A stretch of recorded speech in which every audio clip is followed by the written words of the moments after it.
ഒരു വാക്ക് പ്രാർത്ഥിച്ചു കാണും. ബാർക്കുമോർ സ്വർഗസ്ഥനായ ഞങ്ങളുടെ പിതാവേ, നിന്റെ തിരുനാമം പരിശുദ്ധമാക്കപ്പെടണമേ. നിന്റെ രാജ്യം വരണമേ. നിന്റെ തിരുവിഷ്ടം സ്വർഗത്തിലെ പോലെ ഭൂമിയിലും ആകണമേ. ഞങ്ങൾക്ക് ആവശ്യമുള്ള അപ്പം ഞങ്ങൾക്ക് തരണമേ. ക്ഷമിച്ചതുപോലെ ഞങ്ങളുടെ കടങ്ങളും പാപങ്ങളും ക്ഷമിക്കണമേ. പരീക്ഷയിലേക്ക് ഞങ്ങളെ പ്രവേശിപ്പിക്കരുത്, ദുഷ്ടനിൽ നിന്ന് ഞങ്ങളെ രക്ഷിച്ചുകൊള്ളണമേ. എന്തുകൊണ്ട് രാജ്യവും ശക്തിയും മഹത്വവും എന്നേക്കും നിനക്കുള്ളതാകുന്നു. ആമീൻ. കൃപ നിറഞ്ഞ മറിയമേ, നിനക്ക് സമാധാനം. നമ്മുടെ കർത്താവ് നിന്നോടുകൂടെ സ്ത്രീകൾ നീ വാഴ്ത്തപ്പെട്ടവളാകുന്നു. നിന്റെ ഉദർഫലമായ കർത്താവ് യേശുമിശിഹാ വാഴ്ത്തപ്പെട്ടവനാകുന്നു. ശുദ്ധമുള്ളതിനെ ഓർത്ത് മറിയമേ, തമ്പുരാന്റെ അമ്മേ, പാപികളായ ഞങ്ങൾക്ക് വേണ്ടി ഇപ്പോഴെപ്പോഴും ഞങ്ങളുടെ മരണസമയത്തും ദൈവം തമ്പുരാനോട് അപേക്ഷിച്ചു കൊള്ളണമേ. ആമീൻ. ദൈവമായ കർത്താവ്, അവിടുത്തെ വചനത്തിൽ നിന്നും ദൈവവചന രഹസ്യങ്ങളിൽ നിന്നും പഠിക്കുവാൻ തക്കവണ്ണം മനസ്സോടെ ഒരുക്കത്തോടുകൂടി കാത്തിരിക്കുന്ന അവിടുത്തെ ദാസിദാസന്മാരെ അവിടുന്ന് കാക്കണമേ. ഞങ്ങളുടെ ഹൃദയങ്ങളോട് മനസ്സുകളോടുകൂടി അവിടുന്ന് പ്രവർത്തിക്കുമാറാകണമേ. പിതാവിന്റെയും പുത്രന്റെയും പരിശുദ്ധ റൂഹായുടെയും നാമത്തിൽ തന്നെ. ആമേൻ. ദൈവതിരുനാമത്തിന്റെ മഹത്വം ഉണ്ടായിരിക്കട്ടെ. കർത്താവിൽ പ്രിയ സഹോദരി സഹോദരങ്ങളെ, നമ്മള് ഇപ്പോൾ 3-ാമത്തെ യൂണിറ്റിലാണ് നമ്മളിപ്പോ മുമ്പോട്ട് പോയിക്കൊണ്ടിരിക്കുന്നത്. ഐ തിങ്ക് നമ്മളുടെ ഇനി എടുക്കാനുള്ളത് ചാപ്റ്റർ 3 അല്ലേ? 4th അല്ലേ? നമ്മൾ കുറച്ച് പോയിരുന്നു അല്ലേ? അതിനകത്തിൽ കുറച്ച് നമ്മൾ ഓർത്തിരിക്കേണ്ട ചില കാര്യങ്ങളുണ്ട്. അതൊന്നുകൂടെ നമ്മൾ മെൻഷൻ ചെയ്തിട്ട് മുമ്പോട്ട് പോകാം. ഈ യൂണിറ്റ് ഇന്ന് നമുക്ക് പറ്റുന്നിടത്തോളം തീർക്കണം എന്നാണ് ഞാൻ ആഗ്രഹിക്കുന്നത്. നിങ്ങൾ കോപ്പറേറ്റീവ് ആണെങ്കിൽ നമുക്ക് തീർക്കാം. നമുക്ക് നേരിട്ട് തന്നെ ക്ലാസ്സിലേക്ക് കടക്കാം. ചാപ്റ്റർ 3 ഓഫ് യൂണിറ്റ് 3, ചാവുകടൽ ചുരുളുകൾ. നിങ്ങളൊക്കെ ഒരുപാട് കേട്ടിട്ടുള്ള ഒരു കാര്യമൊക്കെ ചാവുകടൽ ചുരുളുകളെ കുറിച്ചുള്ള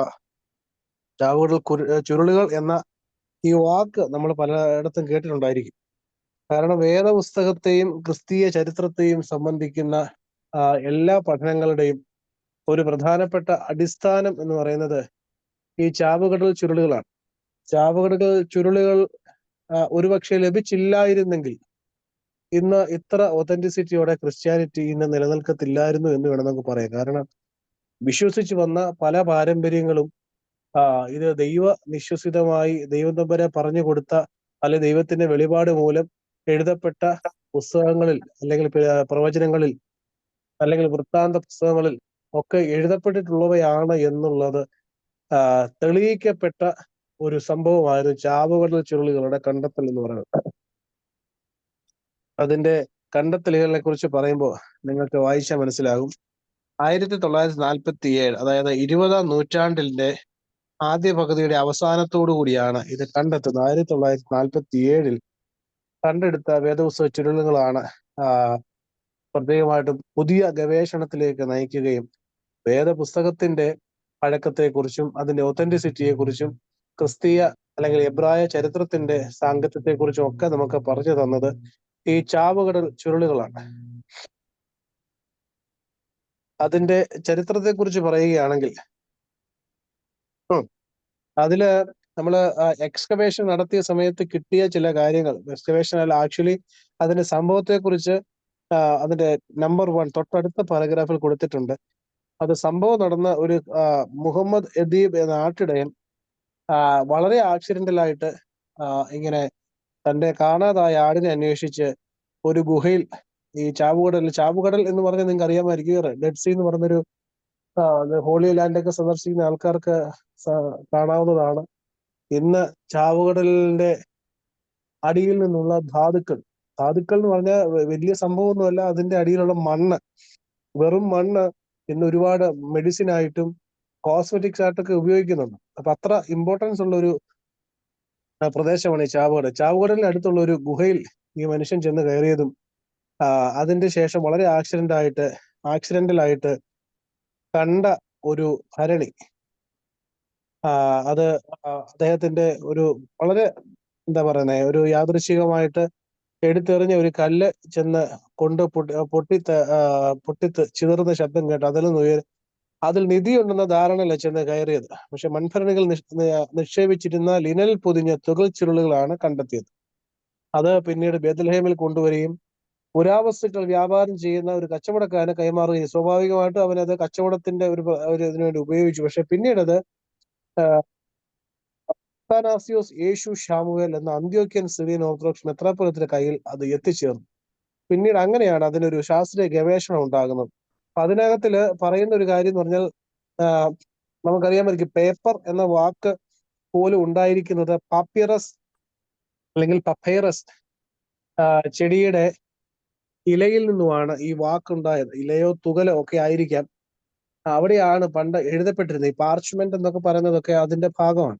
അപ്പൊ അതിൽ എഴുതപ്പെട്ടിരുന്നത് കൊണ്ട് പിന്നീട് പേപ്പർ എന്ന് പറയുന്നത് നമ്മളുടെ പുതിയ കണ്ടുപിടുത്തം വന്നപ്പോഴത്തേക്കിനും ഇതേ വസ്തുവിന്റെ പേര് തന്നെ ഉപയോഗിച്ചു എന്ന് മാത്രമാണ് നമുക്ക് മനസ്സിലാക്കാൻ സാധിക്കുന്നത്. അപ്പൊ അങ്ങനെ ഈ പാപ്പിറസ് ചെടിയുടെ ഇലകളിലും തുകലുകളിലും ഒക്കെ എഴുതിയ ഈ ചുരുളുകൾ ഒരു പ്രത്യേകമായ ലിനൻ തുണിയിൽ പൊതിഞ്ഞ് അത് ഒരു ഭരണിയിലിട്ട് ഉപേക്ഷിക്കപ്പെട്ട നിലയിലാണ്. അല്ലെങ്കിൽ ഉപേക്ഷിക്കപ്പെട്ടു എന്ന് പറയുന്നതിനേക്കാൾ കൂടുതൽ അത് കേടുവരാതെ അല്ലെങ്കിൽ ശത്രുക്കൾ അതിനെ നശിപ്പിച്ച് കളയാതെ ആരോ സൂക്ഷിച്ചു വെച്ചത് പിന്നീട് അത് സംരക്ഷിച്ച് എടുക്കപ്പെട്ടു എന്ന് വേണം നമുക്ക് മനസ്സിലാക്കാൻ. ഇതൊക്കെ പരിശോധിച്ചതിൽ നിന്നും അതിന്റെ കാലപ്പഴക്കമൊക്കെ പിന്നീട് മനസ്സിലാക്കാൻ സാധിച്ചിട്ടുണ്ട്. ഇപ്പൊ നമുക്ക് കാർബൺ ഡേറ്റിംഗ് എന്നൊക്കെ പറയുന്ന ശാസ്ത്രീയ സംഗതികളൊക്കെ ഉണ്ടല്ലോ, കാലപ്പഴക്കം നിർണ്ണയിക്കാൻ. അങ്ങനെ ശാസ്ത്രീയ ഗവേഷണങ്ങളൊക്കെ നടത്തി എക്സ്കവേഷൻസ് ഒക്കെ നടത്തിയതിന്റെ പേരിൽ ഇതുമായിട്ട് ബന്ധപ്പെട്ട ഒരുപാട് ചരിത്ര വസ്തുതകൾ, പാരമ്പര്യങ്ങൾ, ക്രിസ്തീയ സഭയുടെ യഹൂദ സഭയുടെ പല പാരമ്പര്യങ്ങൾക്കും അടിസ്ഥാനമുണ്ട് എന്ന് മനസ്സിലാക്കാൻ ഇതിന്റെ പിന്നീടുള്ള ഗവേഷണങ്ങൾ സാധിച്ചു. മൂന്നാമത്തെ പാരഗ്രാഫില് പറഞ്ഞിരിക്കുന്ന പേരുകൾ പറ്റുന്നിടത്തോളം നമുക്കൊന്ന് മനസ്സിലാക്കുവാണെന്നുള്ളത് രണ്ടാമത്തെ പാരഗ്രാഫിലും അത് തന്നെ പറയുന്നുണ്ടെങ്കിലും മൂന്നാമത്തെ പാരഗ്രാഫിൽ കുറെ പേരുകൾ അവിടെ പറയുന്നുണ്ട്. അതായത് ഈ ചാവുകള ചുരുളുകളെ കുറിച്ചുള്ള എക്സ്കവേഷൻസ് അതുപോലെ ഗവേഷണം നടത്തിയ ആളുകളാണ് E.L. Sukenik, Y. Yadin, Miller Burrows, Brownlee, Trever, R. ഡിവോ, L. ഹാർഡിങ്. അവരാണ് ഇതിന്റെ പ്രധാനപ്പെട്ട എക്സ്കവേഷൻ ഒക്കെ നടത്തുകയും പിന്നീട് അതിനെ പുസ്തകങ്ങളാക്കി പ്രസിദ്ധീകരിക്കാൻ തക്കോണം ക്രമീകരണങ്ങളൊക്കെ ചെയ്ത ഇത്ര ആളുകളാണ്. പക്ഷെ അവര് ശാസ്ത്രീയമായിട്ടുള്ള പുരാവസ്തു ഗവേഷണം ആരംഭിക്കുന്ന ആളുകൾ 1951 ആരംഭിക്കുന്ന രണ്ടുപേരാണ് രണ്ടാമത്തെ പാരഗ്രാഫിൽ കൊടുത്തിരിക്കുന്നത്. രണ്ടുപേരുടെ പേരുകളാണ് R. ഡിവോ എന്നും L. ഹാർഡിങ് എന്നും. ഞാൻ പറയുന്നത് എന്തെങ്കിലും ഡിസ്റ്റർബൻസ് ഉണ്ടോ? ഇല്ല.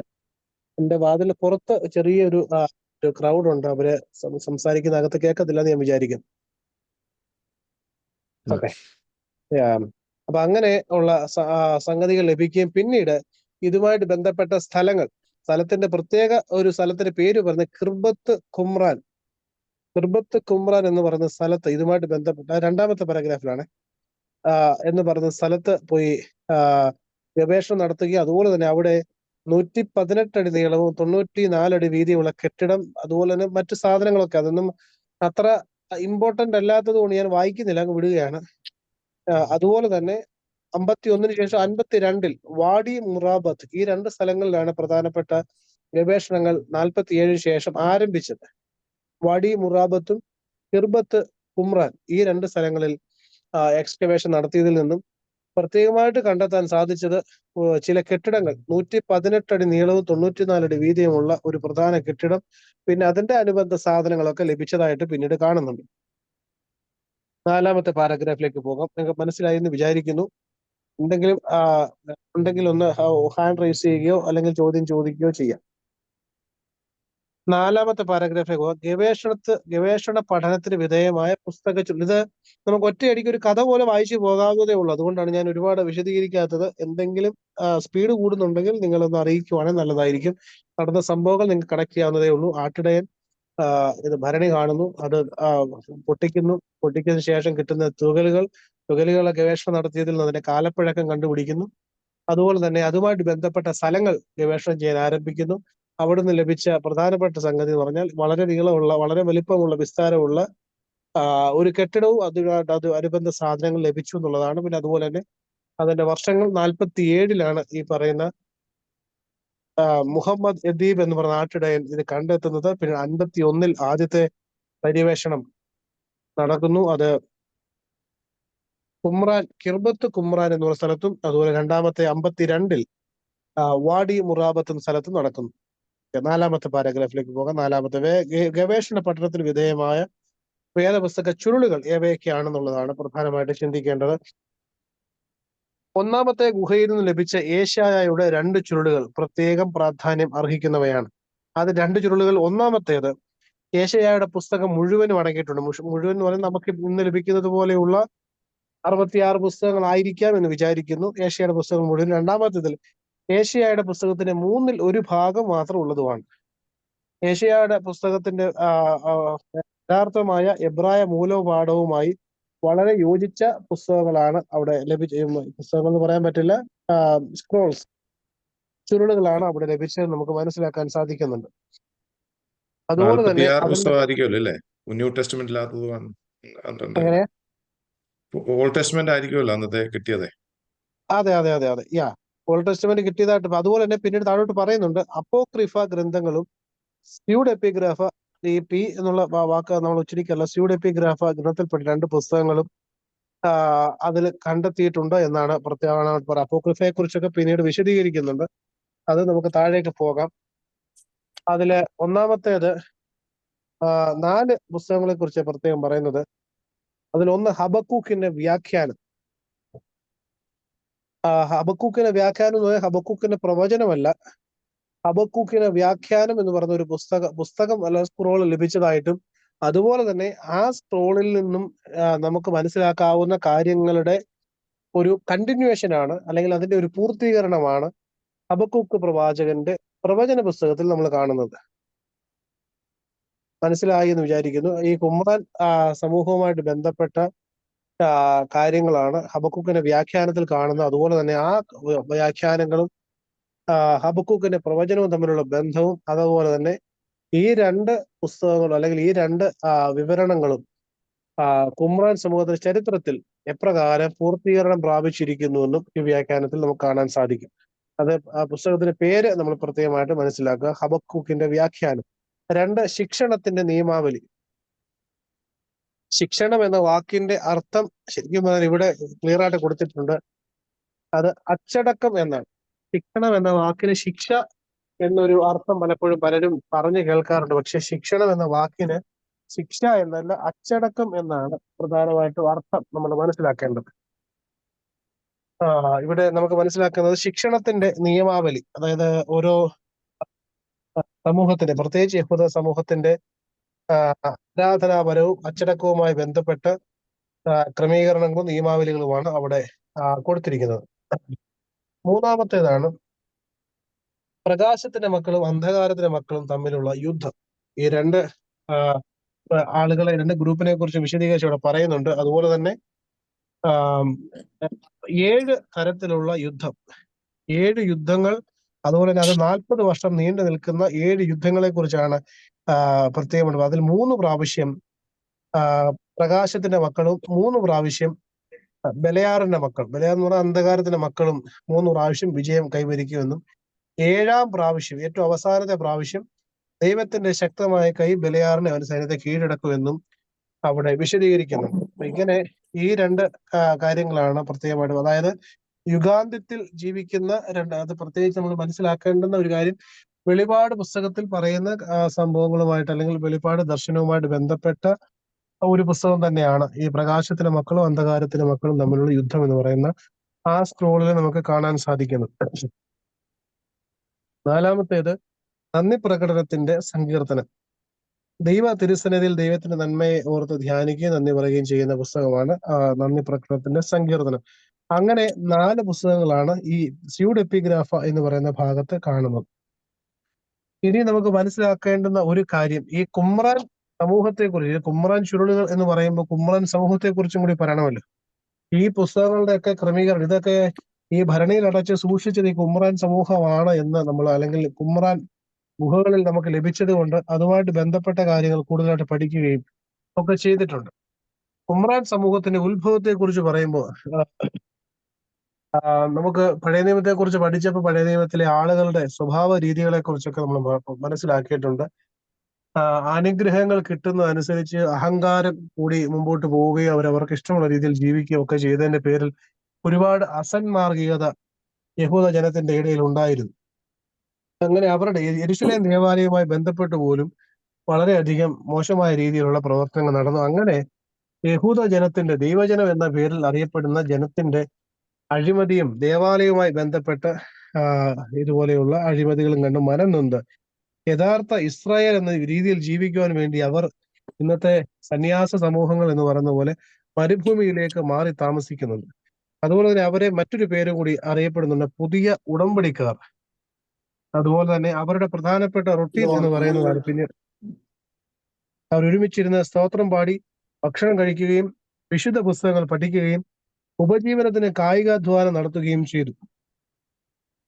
അവരുടെ പ്രധാനപ്പെട്ട റൊട്ടീൻ എന്ന് പറയുന്നത് പരസ്പരം അങ്ങോട്ടും ഇങ്ങോട്ടും സഹായിക്കുക എന്നുള്ളതാണ് പ്രധാനപ്പെട്ട ഉദ്ദേശം. അതുകൊണ്ട് തന്നെ അവര് ഒരുമിച്ചിരുന്ന് പ്രാർത്ഥിക്കുക, ഒരുമിച്ചിരുന്ന് ഭക്ഷണം കഴിക്കുക, ഒരുമിച്ചിരുന്ന് അധ്വാനിക്കുക, ഒരുമിച്ച് സ്തോത്രം ചെയ്യുക, ഒരുമിച്ച് വേദപുസ്തകം പഠിക്കുക. ഇതൊക്കെയായിരുന്നു അവരുടെ പ്രധാനപ്പെട്ട റൊട്ടീൻ. കുമ്രാൻ സമൂഹത്തിൽ പുരോഹിതന്മാർക്ക് പ്രത്യേക സ്ഥാനങ്ങൾ ഉണ്ടായിരുന്നു എന്ന് നമ്മൾ അവിടെ കാണുന്നുണ്ട്. അതുപോലെ തന്നെ ജനായത്തപരമായ തത്വങ്ങളെ അവർ ജനായത്തപരമായ തത്വങ്ങൾ എന്ന് പറഞ്ഞാൽ നമ്മൾ സാധാരണ ഗവൺമെന്റ് ലോസ്, അവർ താമസിക്കുന്ന area law of the land അവര് അനുസരിച്ചിരുന്നു എന്നാണ് പ്രത്യേകമായിട്ട് പറയുന്നത്. അതുപോലെ തന്നെ അവരുടെ സമൂഹത്തിന്റെ ഒരു പ്രത്യേകത എന്ന് പറഞ്ഞാൽ അവരുടെ പല കാര്യങ്ങളും മുമ്പോട്ട് കൊണ്ടുപോയിക്കൊണ്ടിരുന്നതിന്റെ ഒരു ഓർഡർ എന്ന് പറഞ്ഞാൽ മൂപ്പുമുറ അനുസരിച്ചാണ്. മൂപ്പുമുറ എന്ന് പറഞ്ഞാൽ സീനിയോറിറ്റി ഓർഡറിലാണ് അവർ പല കാര്യങ്ങളും, സംസാരമാണെങ്കിലും അതുപോലെ തന്നെ ക്രിയകൾ, എന്ന് വെച്ചാൽ ആത്മീയമായ ക്രിയകൾ, അതുപോലെ തന്നെ സൊസൈറ്റിയിലുള്ള മറ്റു പല കാര്യങ്ങൾ ഇടപെടുന്നതൊക്കെ ആ ഒരു സീനിയോറിറ്റി ഓർഡർ അവര് പാലിച്ചിരുന്നു എന്നുള്ളത് നമുക്ക് മനസ്സിലാക്കാൻ സാധിക്കും. അതുപോലെ തന്നെ ഓരോ അംഗത്തിനും സംസാരിക്കാനും വോട്ട് രേഖപ്പെടുത്താനും അവകാശമുണ്ടായിരുന്നുവെന്നും, അതുപോലെ തന്നെ അവർക്ക് പൂർണ്ണമായും കുമ്രാൻ സമൂഹത്തിൽ അംഗത്വം ലഭിക്കണമെങ്കിൽ പലതരത്തിലുള്ള ഒരു ഫിൽറ്ററിങ് നടത്തിയതിനു ശേഷം അവർ ഈ ഒരു സമൂഹത്തിന് യോജിച്ചവരാണ് എന്ന് പൂർണ്ണമായും മനസ്സിലാക്കിയതിനു ശേഷം മാത്രമായിരുന്നു അവർക്ക് കുമ്രാൻ സമൂഹത്തിൽ അംഗത്വം നൽകിയിരുന്നതെന്നും പിന്നീട് കാണുന്നുണ്ട്. നമ്മൾ ഈ അധ്യായത്തിന്റെ അവസാന ഭാഗത്തേക്ക് കടക്കുകയാണ്. കുമ്രാൻ ഉടമ്പടിക്കാരും ക്രിസ്തീയ സഭയും. കുമ്രാൻ സമൂഹത്തെ കുറിച്ച് പറയുമ്പോൾ പ്രത്യേകമായിട്ട് മനസ്സിലാക്കുന്ന ഒരു പ്രധാനപ്പെട്ട കാര്യം, വളരെ തീവ്രമായി ആത്മീയ ജീവിതം നയിച്ചുകൊണ്ടിരുന്ന ഇന്നത്തെ സന്യാസ സമൂഹം എന്ന് പറയുന്നത് പോലെ ഈ ലോകത്തിന്റെ പ്രവർത്തനങ്ങളിൽ നിന്നും മാറി വേർപെട്ട് മരുഭൂമികളിൽ ജീവിച്ചിരുന്ന ആളുകളെ കുറിച്ചാണ് നമ്മൾ പറയുന്നത്. അപ്പൊ അങ്ങനെ പറയുന്ന ഒരാളെ കുറിച്ച് വേണമെങ്കിൽ നമുക്കൊരു ഉദാഹരണം പറയാം. അവൻ ഇസ്രായേലിൽ തന്നെത്താൻ കാണിക്കുന്ന കാലം വരെ മരുഭൂമിയിലായിരുന്നു എന്ന് പറഞ്ഞുകൊണ്ട് ഒരാളെ കുറിച്ച് പുതിയ നിയമത്തിൽ തന്നെ പറയുന്നുണ്ട്. അത് ആർക്കെങ്കിലും പറയാം ആരെ കുറിച്ചാണ്? John the Baptist.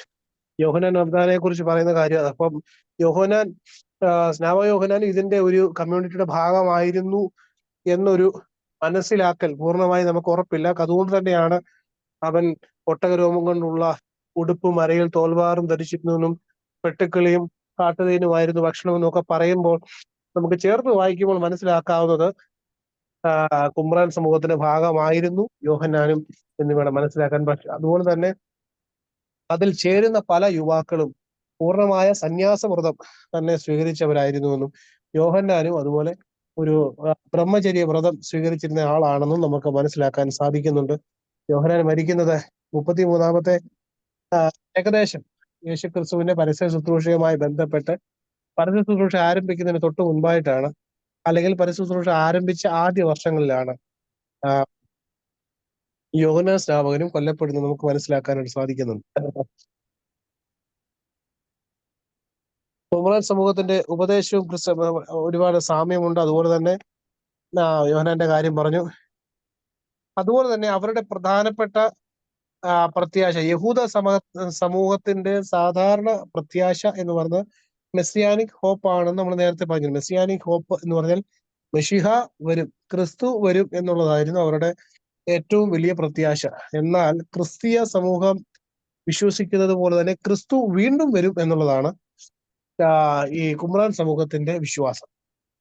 അതായത് ക്രിസ്തു എന്ന് പറയുന്ന ആളെ അവർ വിശ്വസിച്ചിരുന്നു എന്ന് വേണം നമ്മൾ മനസ്സിലാക്കാൻ. അതായത് യേശു ക്രിസ്തു എന്ന് പറയുന്ന ആള് മറ്റു യഹൂദ സമൂഹത്തിൽ നിന്ന് വ്യത്യസ്തമായി യേശു ക്രിസ്തുവിനെ അവർ വിശ്വസിച്ചിരുന്നുവെന്നും അംഗീകരിച്ചിരുന്നുവെന്നും വേണം മനസ്സിലാക്കുക. അതുകൊണ്ട് തന്നെ മശിഹയുടെ രണ്ടാം വരവിന് വേണ്ടി ക്രിസ്ത്യാനികളെ പോലെ രണ്ടാം വരവിന് വേണ്ടി കാത്തിരുന്നവരാണ് ഈ കുമ്രാൻ സമൂഹം എന്നും നമുക്ക് മനസ്സിലാക്കാൻ സാധിക്കും. അതുകൊണ്ട് തന്നെയാണ് അവര് ഈ പറയുന്ന പുസ്തക ചുരുളുകളെല്ലാം വളരെയധികം ഉത്തരവാദിത്തത്തോടുകൂടി സീരിയസ്നെസ്സോടുകൂടി അവര് കാത്തു സൂക്ഷിക്കുകയും അതുപോലെ തന്നെ അവർക്കും പീഡകൾ നേരിട്ടിട്ടുണ്ടായിരിക്കാം. അതായത് ക്രിസ്തുവിൽ വിശ്വസിച്ചത് കൊണ്ടോ അല്ലെങ്കിൽ യഹൂദ മതത്തിനെതിരായി ഇതുപോലെ ഒരു ഗ്രൂപ്പ് ഉണ്ടാക്കിയത് കൊണ്ടോ ഒക്കെ യഹൂദ മതത്തിൽ നിന്നൊക്കെ അവർക്ക് പീഡകൾ നേരിട്ടുണ്ടായിരിക്കാം. അതുകൊണ്ടായിരിക്കാം പുസ്തകങ്ങൾ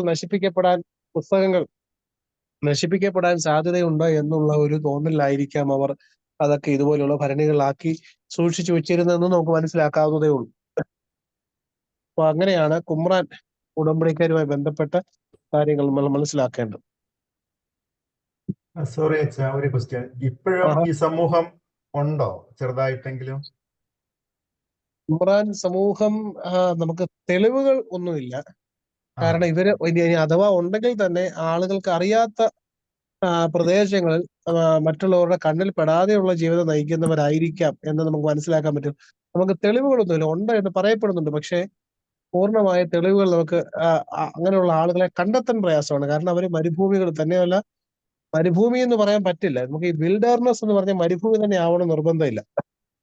വിൽഡർനെസ് പറയാൻ മനുഷ്യവാസം ഇല്ലാത്ത സ്ഥലങ്ങൾക്കാണ് വിൽഡർനെസ്. അത് ചിലപ്പോ അത് കുന്നുകളാകാം, അതുപോലെ തന്നെ ഫോറസ്റ്റ് ആവാം, ജംഗിൾ, അതുപോലെ തന്നെ കാട്ടുമൃഗങ്ങൾ ഒരുപാട് വസിക്കുന്ന ഇടം, അതായത് മനുഷ്യർ ചെന്ന് എത്താൻ സാധിക്കാത്ത ഇടങ്ങളിലൊക്കെയാണ് അതിനെയാണ് വിൽഡർനെസ് എന്ന് പറയുന്നത്. അത് ഒരുപക്ഷെ മരുഭൂമി ആയിരിക്കാം എന്ന് നമുക്ക് വിശ്വസിക്കാനേ പറ്റുന്നുള്ളൂ. പക്ഷെ മറ്റു സാധ്യതകളുണ്ട്. അപ്പൊ അങ്ങനെയൊക്കെയുള്ള സ്ഥലത്ത് ഇവർ താമസിക്കുന്നു എന്ന് നമുക്ക് വിശ്വസിക്കാനും വരാം. അതുകൂടെ നമുക്ക് എത്തിച്ചേരാനോ അതിവിടുന്ന് വിവരങ്ങൾ ശേഖരിക്കാനോ പറ്റാത്തത് കൊണ്ട് നമുക്ക് ഇപ്പോഴും ക്രിസ്തീയ സമൂഹത്തിൽ തന്നെ ഒരുപാട് സന്യാസിമാർ ഇങ്ങനെ മറ്റുള്ളവർ അറിയാതെ മരപ്പൊത്തുകളിലും മൺഗുഹകളിലും ഒക്കെ താമസിക്കുന്നവരുണ്ട്. ചിലരെയൊക്കെ കണ്ടെത്താൻ സാധിച്ചിട്ടുണ്ട്. പ്രത്യേകിച്ച് ഗ്രീസിലൊക്കെ യാത്ര ചെയ്തിട്ടുള്ള ആളുകൾക്ക് അറിയാം. അവിടെ മൗണ്ട് ആത്തോസിലും തൂറബ്ദീനിലും ഒക്കെ ടർക്കിയിലൊക്കെ പോകുന്ന ആൾക്കാർക്ക് യാത്ര ചെയ്യാൻ ആഗ്രഹം ഉണ്ടെങ്കിൽ, അതായത് വെറുതെ 4-5 മണിക്കൂറൊക്കെ യാത്ര ചെയ്യേണ്ടി വരും. വളരെ വിജനമായ സ്ഥലത്തൂടെ യാത്ര ചെയ്ത് പോകുമ്പോൾ മലയുടെ മുകളിലൊക്കെ ഇങ്ങനെ ഒരുപാട് കഷ്ടപ്പെട്ടൊക്കെ കയറി പോകണം. ചില മൗണ്ട് ആത്തോസിലൊക്കെ കയറി പോകുന്ന സമയത്ത് ഇതുപോലുള്ള ഗുഹകളുടെ പൊത്തുകളിൽ സന്യാസിമാർ ദിവസങ്ങളോളം അല്ലെങ്കിൽ വർഷങ്ങളോളം ഇരിക്കുന്ന സന്യാസിമാരുണ്ടെന്ന് പറഞ്ഞത് കേൾക്കാം. ഞാനും ചില പിക്ചറുകളൊക്കെ കണ്ടിട്ടുണ്ട്, നേരിട്ട് കണ്ടിട്ടില്ലെങ്കിലും ചിത്രങ്ങളൊക്കെ കണ്ടിട്ടുള്ളതെന്ന് മനസ്സിലാക്കാൻ സാധിച്ചാൽ ക്രിസ്തീയ സമൂഹത്തിൽ പോലും അങ്ങനെ ഏകാന്തവാസികളായിട്ട് വേറെപാട് സമൂഹമായിട്ട് താമസിക്കുന്ന ഒരുപാട് പേരെ നമുക്ക് മനസ്സിലാക്കാനായിട്ട് സാധിക്കുന്നുണ്ട്.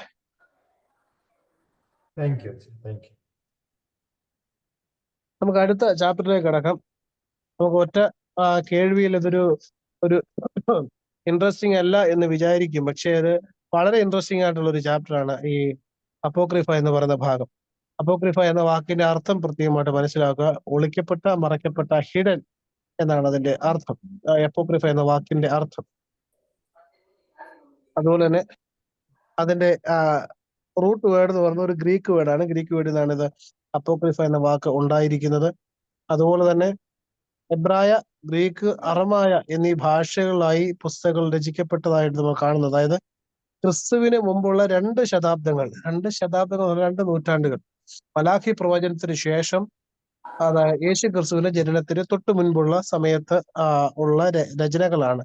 അതിനെ നമ്മൾ ഡ്യൂട്രോ കാനനിക്കൽ ബുക്സ് എന്നോ ഇന്റർ ടെസ്റ്റമെന്റൽ ബുക്സ് എന്നോ അപ്പോക്രിഫൽ ബുക്സ് എന്നോ അങ്ങനെ പല പേരുകളിൽ വിളിക്കാറുണ്ട്. ഇതര കാനോനിക ഗ്രന്ഥങ്ങൾ, അതിനെ ഡ്യൂട്രോ കാനനിക്കൽ എന്ന് പറയും. അതുപോലെ തന്നെ മധ്യ നിയമങ്ങൾ, പുതിയ നിയമത്തിന്റെയും പഴയ നിയമത്തിന്റെയും ഇടയിലുള്ള മധ്യ നിയമ പുസ്തകങ്ങൾ എന്നും അവയെ വിളിക്കാറുണ്ട്. അത് ഇന്റർ ടെസ്റ്റമെന്റൽ ലിറ്ററേച്ചർ എന്ന് വിളിക്കാറുണ്ട്. അതുപോലെ അപ്പോക്രിഫ ഗ്രന്ഥങ്ങളും എന്ന് വിളിക്കാറുണ്ട്. അതുപോലെ തന്നെ ഇപ്പോഴത്തെ നമ്മൾ കാണുന്ന, നമ്മൾ ഉപയോഗിക്കുന്ന ബൈബിൾ സൊസൈറ്റി ഓഫ് ഇന്ത്യ എന്ന് പറയുന്ന പ്രസ്ഥാനം പുറത്തിറക്കിയിരിക്കുന്ന മലയാളം വേദപുസ്തകത്തിൽ ഇല്ലാത്ത പല പുസ്തകങ്ങളും ഈ അപ്പോക്രിഫ ഗ്രന്ഥത്തിൽ നമുക്ക് കാണുവാൻ തക്കവണ്ണം സാധിക്കുന്നുണ്ട്.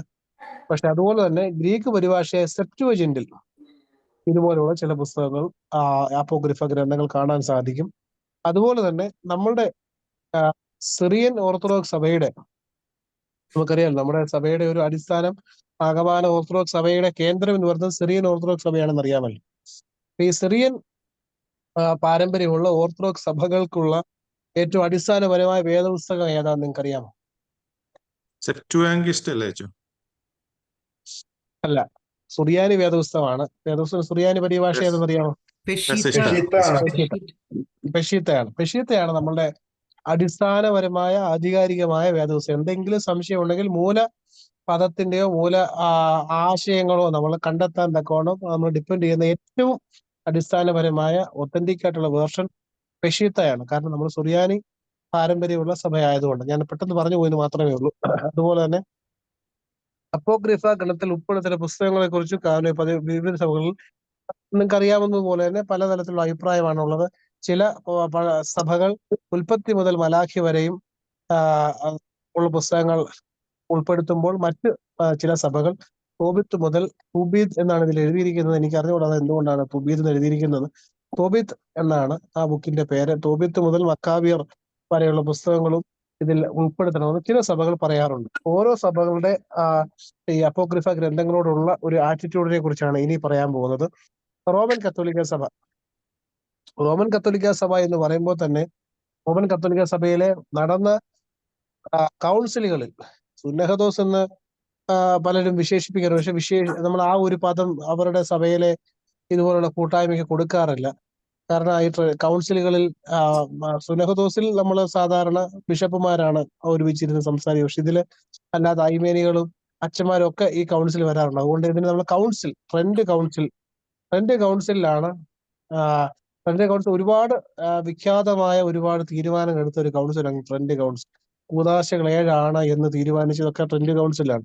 1549 ട്രെൻഡ് കൗൺസിലിന് ശേഷമാണ് അവര് റോമൻ കത്തോലിക്ക സഭ ഈ അപ്പോക്രിഫ ഗ്രന്ഥങ്ങൾ തോബിത്ത് മുതൽ മക്കാബിർ വരെയുള്ള പുസ്തകത്തിന്റെ ഭാഗമാണ് എന്ന് അവതരിപ്പിച്ചു. അതുകൊണ്ട് തന്നെ അപ്പോക്രിഫ ഗ്രന്ഥങ്ങളിൽ തന്നെ പല സഭകൾക്കും പല അഭിപ്രായങ്ങളുള്ളത്. ചില സഭകൾ അതിൽ 10 പുസ്തകങ്ങൾ ഉൾപ്പെടുത്തുന്നവരുണ്ട്, 12 ഉൾപ്പെടുത്തുന്നവരുണ്ട്, 15 ഉൾപ്പെടുത്തുന്നവരുണ്ട്. അങ്ങനെ പലതരത്തിൽ ഉൾപ്പെടുത്തുന്ന ആളുകളുണ്ട്. അതുപോലെ തന്നെ 1ഉം 2ഉം എസ്ട്രാസും മനശ്ശെയുടെ പ്രാർത്ഥനയും അവർ ഒഴിവാക്കിയതായിട്ട് നമ്മൾ കാണുന്നുണ്ട്. പക്ഷെ അവരുടെ വേദപുസ്തകത്തിന്റെ ഭാഗമല്ലെങ്കിലും അനുബന്ധമായിട്ട് വേദപുസ്തകത്തിന് പിന്നാലെ ഈ 3 പുസ്തകങ്ങൾ കൊടുത്തതായിട്ട് നമ്മൾ കാണുന്നുണ്ട്. അടുത്തത് നമ്മുടെ സഭയെ കുറിച്ചാണ്. അവിടെ ഒന്നാമത്തെ സെൻറ്റൻസിൽ എഴുതിയിട്ടുണ്ട്. നമ്മുടെ സുറിയാനി സഭയുടെ ഔദ്യോഗിക വേദപുസ്തകം പെഷീത്ത ആണ്. സുറിയാനി പരിഭാഷയാണ് നമുക്കറിയാം. അതുപോലെ തന്നെ അതിന്റെ പഴയ കയ്യെഴുത്ത് പ്രതിയുടെ പേര് കോഡെക്സ് എന്നാണെന്നും അതുപോലെ തന്നെ അവയിൽ ഈ അപ്പോക്രിഫ ഗ്രന്ഥങ്ങൾ ഉൾപ്പെട്ട തോബിത്ത് മുതൽ മക്കാബിർ വരെ പുസ്തകങ്ങൾ ഉള്ളതായിട്ടും നമ്മൾ കാണുന്നുണ്ട്. അതുപോലെ ഉൽപ്പത്തി മുതൽ മക്കാബിർ വരെയാണ് ആ പുസ്തകങ്ങളുടെ ഗണമെന്നും നമ്മൾ കാണുന്നുണ്ട്. അതുപോലെ തന്നെ നമ്മളുടെ ചില ദിവസങ്ങളിലുള്ള വേദവായനയിൽ പോലും ഈ പറയുന്ന അപ്പോക്രിഫ പുസ്തകങ്ങൾ ഉൾപ്പെടുത്തിയിട്ടുണ്ട്. അതുപോലെ തന്നെ ഹോളണ്ടിൽ നിന്നാണ് ഇപ്പോൾ പെഷീത്ത ഇൻസ്റ്റിറ്റ്യൂട്ട് പ്രസിദ്ധീകരിക്കുന്ന സുറിയാനി പഴയ നിയമത്തിൽ കോഡെക്സ് അംബ്രോസിയാനോസിന്റെ അടിസ്ഥാനത്തിൽ അപ്പോക്രിഫ പുസ്തകങ്ങളും ഉൾപ്പെടുത്തിയിട്ടുണ്ട്. അതുപോലെ തന്നെ മലയാളത്തിൽ ഈ പുസ്തകങ്ങൾ വായിക്കാൻ തക്കവണ്ണം ആഗ്രഹമുള്ള ആളുകൾ ആരെങ്കിലും ഉണ്ടെങ്കിൽ കഴിഞ്ഞ ദിവസം മർത്തോറിയ സമാജത്തിന്റെ കോൺഫറൻസിൽ ഒരാൾ ചോദിച്ചതായിട്ട് കേട്ടു. ഇത് മലയാളത്തിൽ എവിടെയെങ്കിലും ലഭ്യമാണോ? നാട്ടിൽ പോകുന്ന സമയത്ത് ഏതെങ്കിലും നമ്മുടെ സഭയുടെ മലങ്കര ഓർത്തഡോക്സ് ചർച്ച് പബ്ലിക്കേഷൻസിന്റെ ഏതെങ്കിലും ബുക്ക് സ്റ്റോളുകൾ നിങ്ങൾ വിസിറ്റ് ചെയ്യുകയാണെങ്കിൽ അവിടെ ഇതര കാനോനിക ഗ്രന്ഥങ്ങൾ എന്ന പേരിൽ ഒരു ചെറിയ പുസ്തകമുണ്ട്. ഒരുപാട് വലുതൊന്നുമല്ല, മാക്സിമം ഒരു 200 പേജസ് കാണുമായിരിക്കും. ഒരു ചെറിയ പുസ്തകം പ്രസിദ്ധീകരിച്ചിട്ടുണ്ട്. മലയാളത്തിൽ ഈ പുസ്തകങ്ങളെല്ലാം ഉണ്ട്. അല്ലെങ്കിൽ നമ്മളുടെ ഇംഗ്ലീഷിലാണ് ആവശ്യമെങ്കിൽ നമ്മളുടെ ഓർത്തഡോക്സ് സ്റ്റഡി ബൈബിളിൽ ഇതെല്ലാം ഉൾക്കൊള്ളിച്ചിട്ടുണ്ട്. വളരെ നല്ല ആശയങ്ങളുള്ള ഒരുപാട് പുസ്തകങ്ങളുണ്ട്. ഞാൻ പെട്ടെന്ന് സന്ദർഭവശാൽ പറഞ്ഞു എന്ന് മാത്രമേ ഉള്ളൂ. പ്രൊട്ടസ്റ്റന്റ് സഭകൾ അങ്ങനെ സാധാരണ അവരുടെ കാനോനികമായ വേദപുസ്തകത്തിന്റെ ഭാഗമായി അപ്പോക്രിഫ ഗ്രന്ഥങ്ങൾ ഉപയോഗിക്കുന്നില്ല. പക്ഷെ ചില സഭകൾ അവയെ ധ്യാനത്തിന് വേണ്ടി ഉപയോഗിക്കാറുണ്ട് എന്നും അവിടെ നമ്മൾ കാണുന്നുണ്ട്. അപ്പോൾ റോമൻ കത്തോലിക്ക സഭയും സുറിയാനി ഓർത്തഡോക്സ് സഭകളും ഇവയെ സ്വീകരിക്കുമ്പോൾ പ്രൊട്ടസ്റ്റന്റ് സഭകൾ അവയെ സ്വീകരിക്കുന്നില്ല എന്നാണ് നമ്മൾ മനസ്സിലാക്കേണ്ടത്. അപ്പോക്രിഫ എന്ന പദം എന്തുകൊണ്ട് അവതരിപ്പിക്കുന്നു എന്നുള്ളതിന്റെ അർത്ഥം അല്ലെങ്കിൽ അതിന്റെ ഒരു ഉത്തരം നമുക്ക് കിട്ടുന്നത് ഈ പാരഗ്രാഫിന്റെ ഏറ്റവും അവസാന ഭാഗത്താണ്. എസ്ട്രാസിന്റെ 2 പുസ്തകങ്ങളുണ്ട്, നമ്മൾ മുമ്പേ കേട്ടു. എസ്ട്രാസ് എന്ന് പറഞ്ഞാൽ എനിക്കൊന്ന് എസ്ര എഴുതിയ പുസ്തകങ്ങളുമായി ബന്ധപ്പെട്ട എന്തോ പേരാണ് എസ്ട്രാസ് എന്ന് പറയുന്നത്. എസ്രായുടെ തന്നെ ഒരു പുസ്തകങ്ങളാണ് എസ്ട്രാസ്. ഈ എസ്ട്രാസിന്റെ വേറൊരു പേര് പറയുന്നത് എസ്രായുടെ പുസ്തകങ്ങൾ തന്നെയാണ്. നമ്മളത് പിന്നീട് വായിക്കുമ്പോൾ അതിന്റെ ഡീറ്റെയിൽസ് നമ്മൾ കാണുന്നുണ്ട്. അതിനകത്തില് 2-ാമത്തെ എസ്ട്രാസിൽ ഇപ്രകാരം കാണുന്നുണ്ട്. 2-ാമത്തെ എസ്ട്രാസിലെ 14-ാം അധ്യായം 44 മുതൽ 46 വരെയുള്ള വാക്യങ്ങളിൽ അവിടെ മാറിപ്പോയി. എഴുതപ്പെട്ടിരിക്കുന്ന നീ കേൾക്കാനാന്നും പറഞ്ഞ് ഇവിടെ കൊണ്ടുവച്ചു. മ്യൂട്ട് ചെയ്യണേ.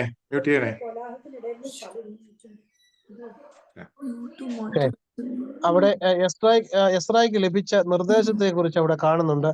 ആദ്യം നീ എഴുതിയ അതിന് തൊട്ട് കുറച്ച് ഭാഗങ്ങളുണ്ട്. മറയ്ക്കപ്പെട്ട സാഹിത്യം എന്ന അർത്ഥത്തിൽ വിശുദ്ധ പുസ്തകങ്ങൾ എഴുതുവാൻ എസ്രായിക്ക് നിർദ്ദേശം നൽകപ്പെട്ടു. അതനുസരിച്ച് 94 എസ്ര എഴുതി. ആദ്യം എഴുതിയ പുസ്തകങ്ങൾ നല്ലവനും ദുഷ്ടനും ഒരുപോലെ വായിക്കാനും പ്രസിദ്ധീകരിക്കുക. ബാക്കി 70 നിങ്ങൾ ജ്ഞാനികൾ മാത്രം വായിച്ചറിയുവാൻ സൂക്ഷിച്ചു വെക്കുക. ഇതാണ് അതിന്റെ അടിസ്ഥാനം.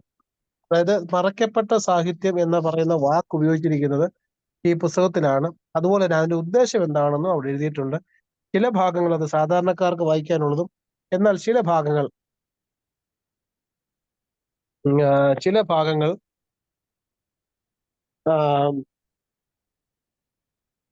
ജ്ഞാനികളായിട്ടുള്ള ആളുകൾക്ക്, വേദപുസ്തകത്തെ വളരെ സീരിയസ് ആയിട്ട് ചെയ്യുന്ന ആളുകൾക്ക് വായിക്കാൻ വേണ്ടിയും കൂടിയാണ് എന്ന് നമ്മൾക്ക് മനസ്സിലാക്കാൻ സാധിക്കുന്നുണ്ട്. അതിന്റെ തൊട്ടടുത്ത ഭാഗത്തേക്ക് നമുക്ക് കിടക്കും. സഭാപിതാക്കന്മാരും അപ്പോക്രിഫായി. നമ്മളുടെ ഓർത്തഡോക്സ് സഭ വേദപുസ്തകത്തെ കുറിച്ച് പഠിക്കുമ്പോൾ, അല്ലെങ്കിൽ ഏതെങ്കിലും തിയോളജിക്കൽ ആയിട്ടുള്ള ആസ്പെക്റ്റുകളെ കുറിച്ച് പഠിക്കുമ്പോൾ നമ്മുടെ ഒരു രീതി എന്ന് പറയുന്നത് 3 കാര്യങ്ങൾ നമ്മൾ പ്രധാനമായിട്ടും അതിനെക്കുറിച്ച് ചിന്തിക്കും. അല്ലെങ്കിൽ ഒരു ഞായറാഴ്ച സെർമൺ അല്ലെങ്കിൽ ഏതെങ്കിലും ഒരു തിയോളജിക്കൽ ആസ്പെക്ട് നമ്മൾ മനസ്സിലാക്കണമെങ്കിൽ 3 കാര്യങ്ങൾ ഒരുപോലെ വരുന്നെങ്കിൽ മാത്രമാണ് നമ്മൾ അതിനെ പൂർണ്ണമായിട്ട് ഓർത്തഡോക്സി എന്ന പേരിൽ അത് അംഗീകരിക്കുന്നത്. അതിലൊന്ന് വേദപുസ്തകം തന്നെയാണ്. 2-ാമത് പിതാക്കന്മാരുടെ പഠിപ്പിക്കലുകൾ, ചർച്ച് ഫാദേഴ്സിന്റെ ടീച്ചിങ്. നമ്മളൊക്കെ നമ്മുടെ അച്ഛന്മാരുടെയൊക്കെ പ്രസംഗങ്ങൾ കേട്ടിട്ടുണ്ടായിരിക്കാം.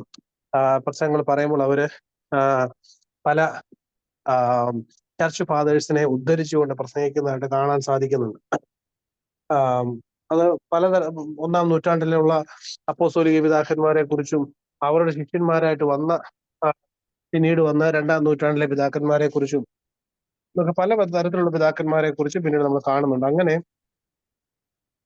സഭാപിതാക്കന്മാര് നടത്തിയ പ്രസ്താവനകൾ പലതിലും ഈ പറയുന്ന അപ്പോക്രിഫ ഗ്രന്ഥത്തിന്റെ ഇമ്പോർട്ടൻസിനെ കുറിച്ചും അവയുടെ പ്രധാനപ്പെട്ട ഭാഗങ്ങളെ കുറിച്ചും പറയുന്നുണ്ട്. അതിലെ പ്രധാനപ്പെട്ട 2 പേരെ കുറിച്ച് നമ്മൾ കാണിക്കുന്നുണ്ട്. അതിലൊന്ന് ഓറിഗനാണ്.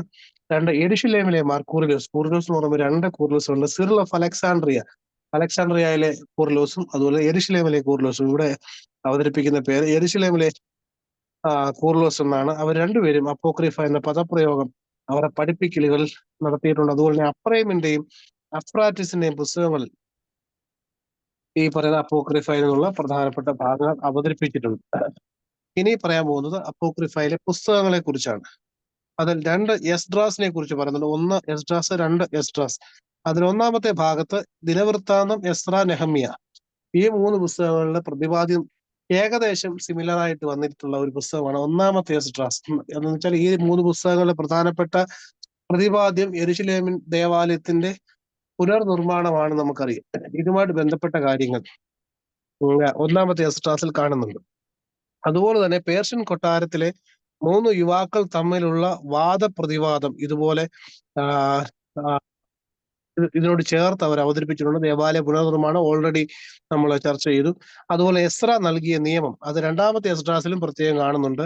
2-ാമത്തെ എസ്ഡ്രാസിൽ പറയുന്നത് പാപികളായ യഹൂദന്മാർക്കുള്ള ന്യായവിധിയും എസ്ര കണ്ട 7 ദർശനങ്ങളും 2-ാമത്തെ എസ്ഡ്രാസിൽ കാണുന്നുണ്ട്. അപ്പൊ അതിൽ തന്നെ എസ്രായ്ക്ക് ലഭിച്ച ദർശനത്തിൽ നിന്നും ഉൾപ്പെട്ട ചില നിർദ്ദേശങ്ങൾ, നിയമങ്ങൾ, വെളിപാട് പുസ്തകം പോലെയുള്ള ചില ദർശനങ്ങളും നിർദ്ദേശങ്ങളും നിയമങ്ങളും ഒക്കെ 2-ാമത്തെ എസ്ഡ്രാസിന്റെ പുസ്തകങ്ങളിലും കാണുന്നുണ്ട്. അടുത്ത പുസ്തകം തോബിത്താണ്. തോബിത്ത് എന്ന് പറയുന്ന പുസ്തകത്തിന്റെ അടിസ്ഥാനം എന്ന് പറയുന്നത് ഷൽമനേസർ രാജാവിന്റെ കാലത്താണ്. തോബിത്തും തോബിയാസും പിതാവും മകനുമാണ്. അവര് അടിമകളായി നിവയിലേക്ക് അയക്കപ്പെടുന്നതിനെ കുറിച്ചും, അതുപോലെ തന്നെ അവർക്ക് അവിടെ ഉണ്ടാകുന്ന പീഡനത്തിന്റെ അനുഭവങ്ങളെ കുറിച്ചും, പിന്നീട് പിതാവായ തോബിത്തിന് കാഴ്ചശക്തി നഷ്ടപ്പെടുന്നതും, തോബിത്താണോ തോബിയാസ് ആണോ അത് കൃത്യമായിട്ട് അങ്ങോട്ട് എനിക്ക് ഓർമ്മയില്ല. പിതാവിന് കാഴ്ചശക്തി നഷ്ടപ്പെടുന്നു, മകൻ കാഴ്ചശക്തി തിരിച്ചെടുക്കാൻ വേണ്ടി പോകുന്നതും, അവിടെ ഉണ്ടാകുന്ന വളരെ നാടകീയമായ ചില രംഗങ്ങളും. നിങ്ങൾക്ക് ഈ തോബിത്തിന്റെ കഥയൊക്കെ ഒരു കാലത്ത് നമ്മുടെ നാട്ടിൽ വളരെയധികം പ്രശസ്തമായ നാടകമായിട്ട് അവതരിപ്പിക്കപ്പെട്ടിട്ടുണ്ട്. അതില് ഒരു സാത്താൻ, ഒരു പിശാചിന്റെ വേഷം ചെയ്ത ജോസഫ് എന്ന് പറയുന്ന ഒരാള്, സൈത്താൻ ജോസഫ് എന്നാണ് കുറെ നാളായിട്ട് അറിയപ്പെട്ടത് തന്നെ. ആ നാടക നടൻ അറിയപ്പെട്ടത് തന്നെ സൈത്താൻ ജോസഫ്. ഈ നാടകത്തിൽ, ഈ തോബിത്തിന്റെ കഥ അവതരിപ്പിച്ച നാടകത്തിൽ അഭിനയിച്ച ജോസഫ് എന്ന് പറഞ്ഞ ആളെ വർഷങ്ങളോളം സൈത്താൻ ജോസഫ് എന്നറിയപ്പെട്ടതുപോലും. അങ്ങനെ നാടകീയമായ ഒരുപാട് രംഗങ്ങൾ, പിശാചുമായിട്ടുള്ള മൽപ്പിടുത്തവും പിശാചിനെ പരാജയപ്പെടുത്തുന്നതും ഒക്കെയുള്ള ഒരുപാട് നാടകീയ രംഗങ്ങളൊക്കെ ഉൾപ്പെടുത്തി നല്ല വായിച്ച് രസിക്കാനും നമുക്ക് എന്താ പറയുന്നത്, ഒരു കഥ പോലെ വായിച്ച് മനസ്സിലാക്കാൻ പറ്റിയ ഒരു പുസ്തകമാണ് തോബിത്തിന്റെ പുസ്തകം എന്ന് നമ്മൾ മനസ്സിലാക്കുക. അതുപോലെ തന്നെ വിവാഹം കഴിക്കാൻ ആഗ്രഹിക്കുന്ന ആളുകൾ തോബിത്തിന്റെ പുസ്തകം ഒന്ന് വായിച്ചിട്ട് വിവാഹത്തിന് പ്രിപ്പയർ ചെയ്യുന്ന, അല്ലെങ്കിൽ വിവാഹം കഴിച്ചിട്ടുള്ള ആളുകളാണെങ്കിലും ഭാര്യ ഭർത്താക്കന്മാർ തമ്മിലുള്ള ബന്ധം എപ്രകാരമായിരിക്കണം എന്നുള്ള നിർദ്ദേശങ്ങളൊക്കെ, അതുപോലെ തോബിത്തും തോബിത്തിന്റെ ഭാര്യയും തമ്മിലുള്ള ബന്ധം, പിതാവ് തോബിയാസിന്റെ ഭാര്യയും തമ്മിലുള്ള ബന്ധവും, ഇതൊക്കെ പരസ്പരം നമുക്ക് മനസ്സിലാക്കാൻ തക്കവണ്ണം വളരെയധികം ഉപകരിക്കുന്ന ഒരു പുസ്തകം കൂടിയാണ് തോബിത്ത്. അടുത്തതാണ് ജൂഡിത്തിന്റെ പുസ്തകം. ജൂഡിത്ത് എന്ന് പറയുന്നത് വളരെ ധീരയായ ഒരു സ്ത്രീ ആയിരുന്നു എന്നും, അതുപോലെ തന്നെ അന്നത്തെ കാലഘട്ടത്തിൽ ഉണ്ടായിരുന്ന ഒരുപാട് ദോഷകരമായ കാര്യങ്ങൾ, അതായത് മദ്യം, സ്ത്രീകൾ എന്നിവരാൽ ആകർഷിക്കപ്പെട്ടിരുന്ന ഹോളോ ഫർണസിൽ നിന്ന് ജൂഡിത്ത് യഹൂദന്മാരെ എങ്ങനെ രക്ഷിച്ചു എന്ന് ഈ പുസ്തകത്തിൽ പറയുന്നുണ്ട്. അതിന്റെ ഡീറ്റെയിൽസ് ആയിട്ട് പഠിക്കുകയാണെങ്കിൽ അതും വളരെയധികം ഇൻട്രസ്റ്റിംഗ് ആയിട്ട് വായിക്കാൻ പറ്റിയ ഒരു പുസ്തകമാണ് ഈ ജൂഡിത്തിന്റെ പുസ്തകം. അതുപോലെ തന്നെ അടുത്ത പുസ്തകം ദാനിയേലിന്റെ അനുബന്ധം.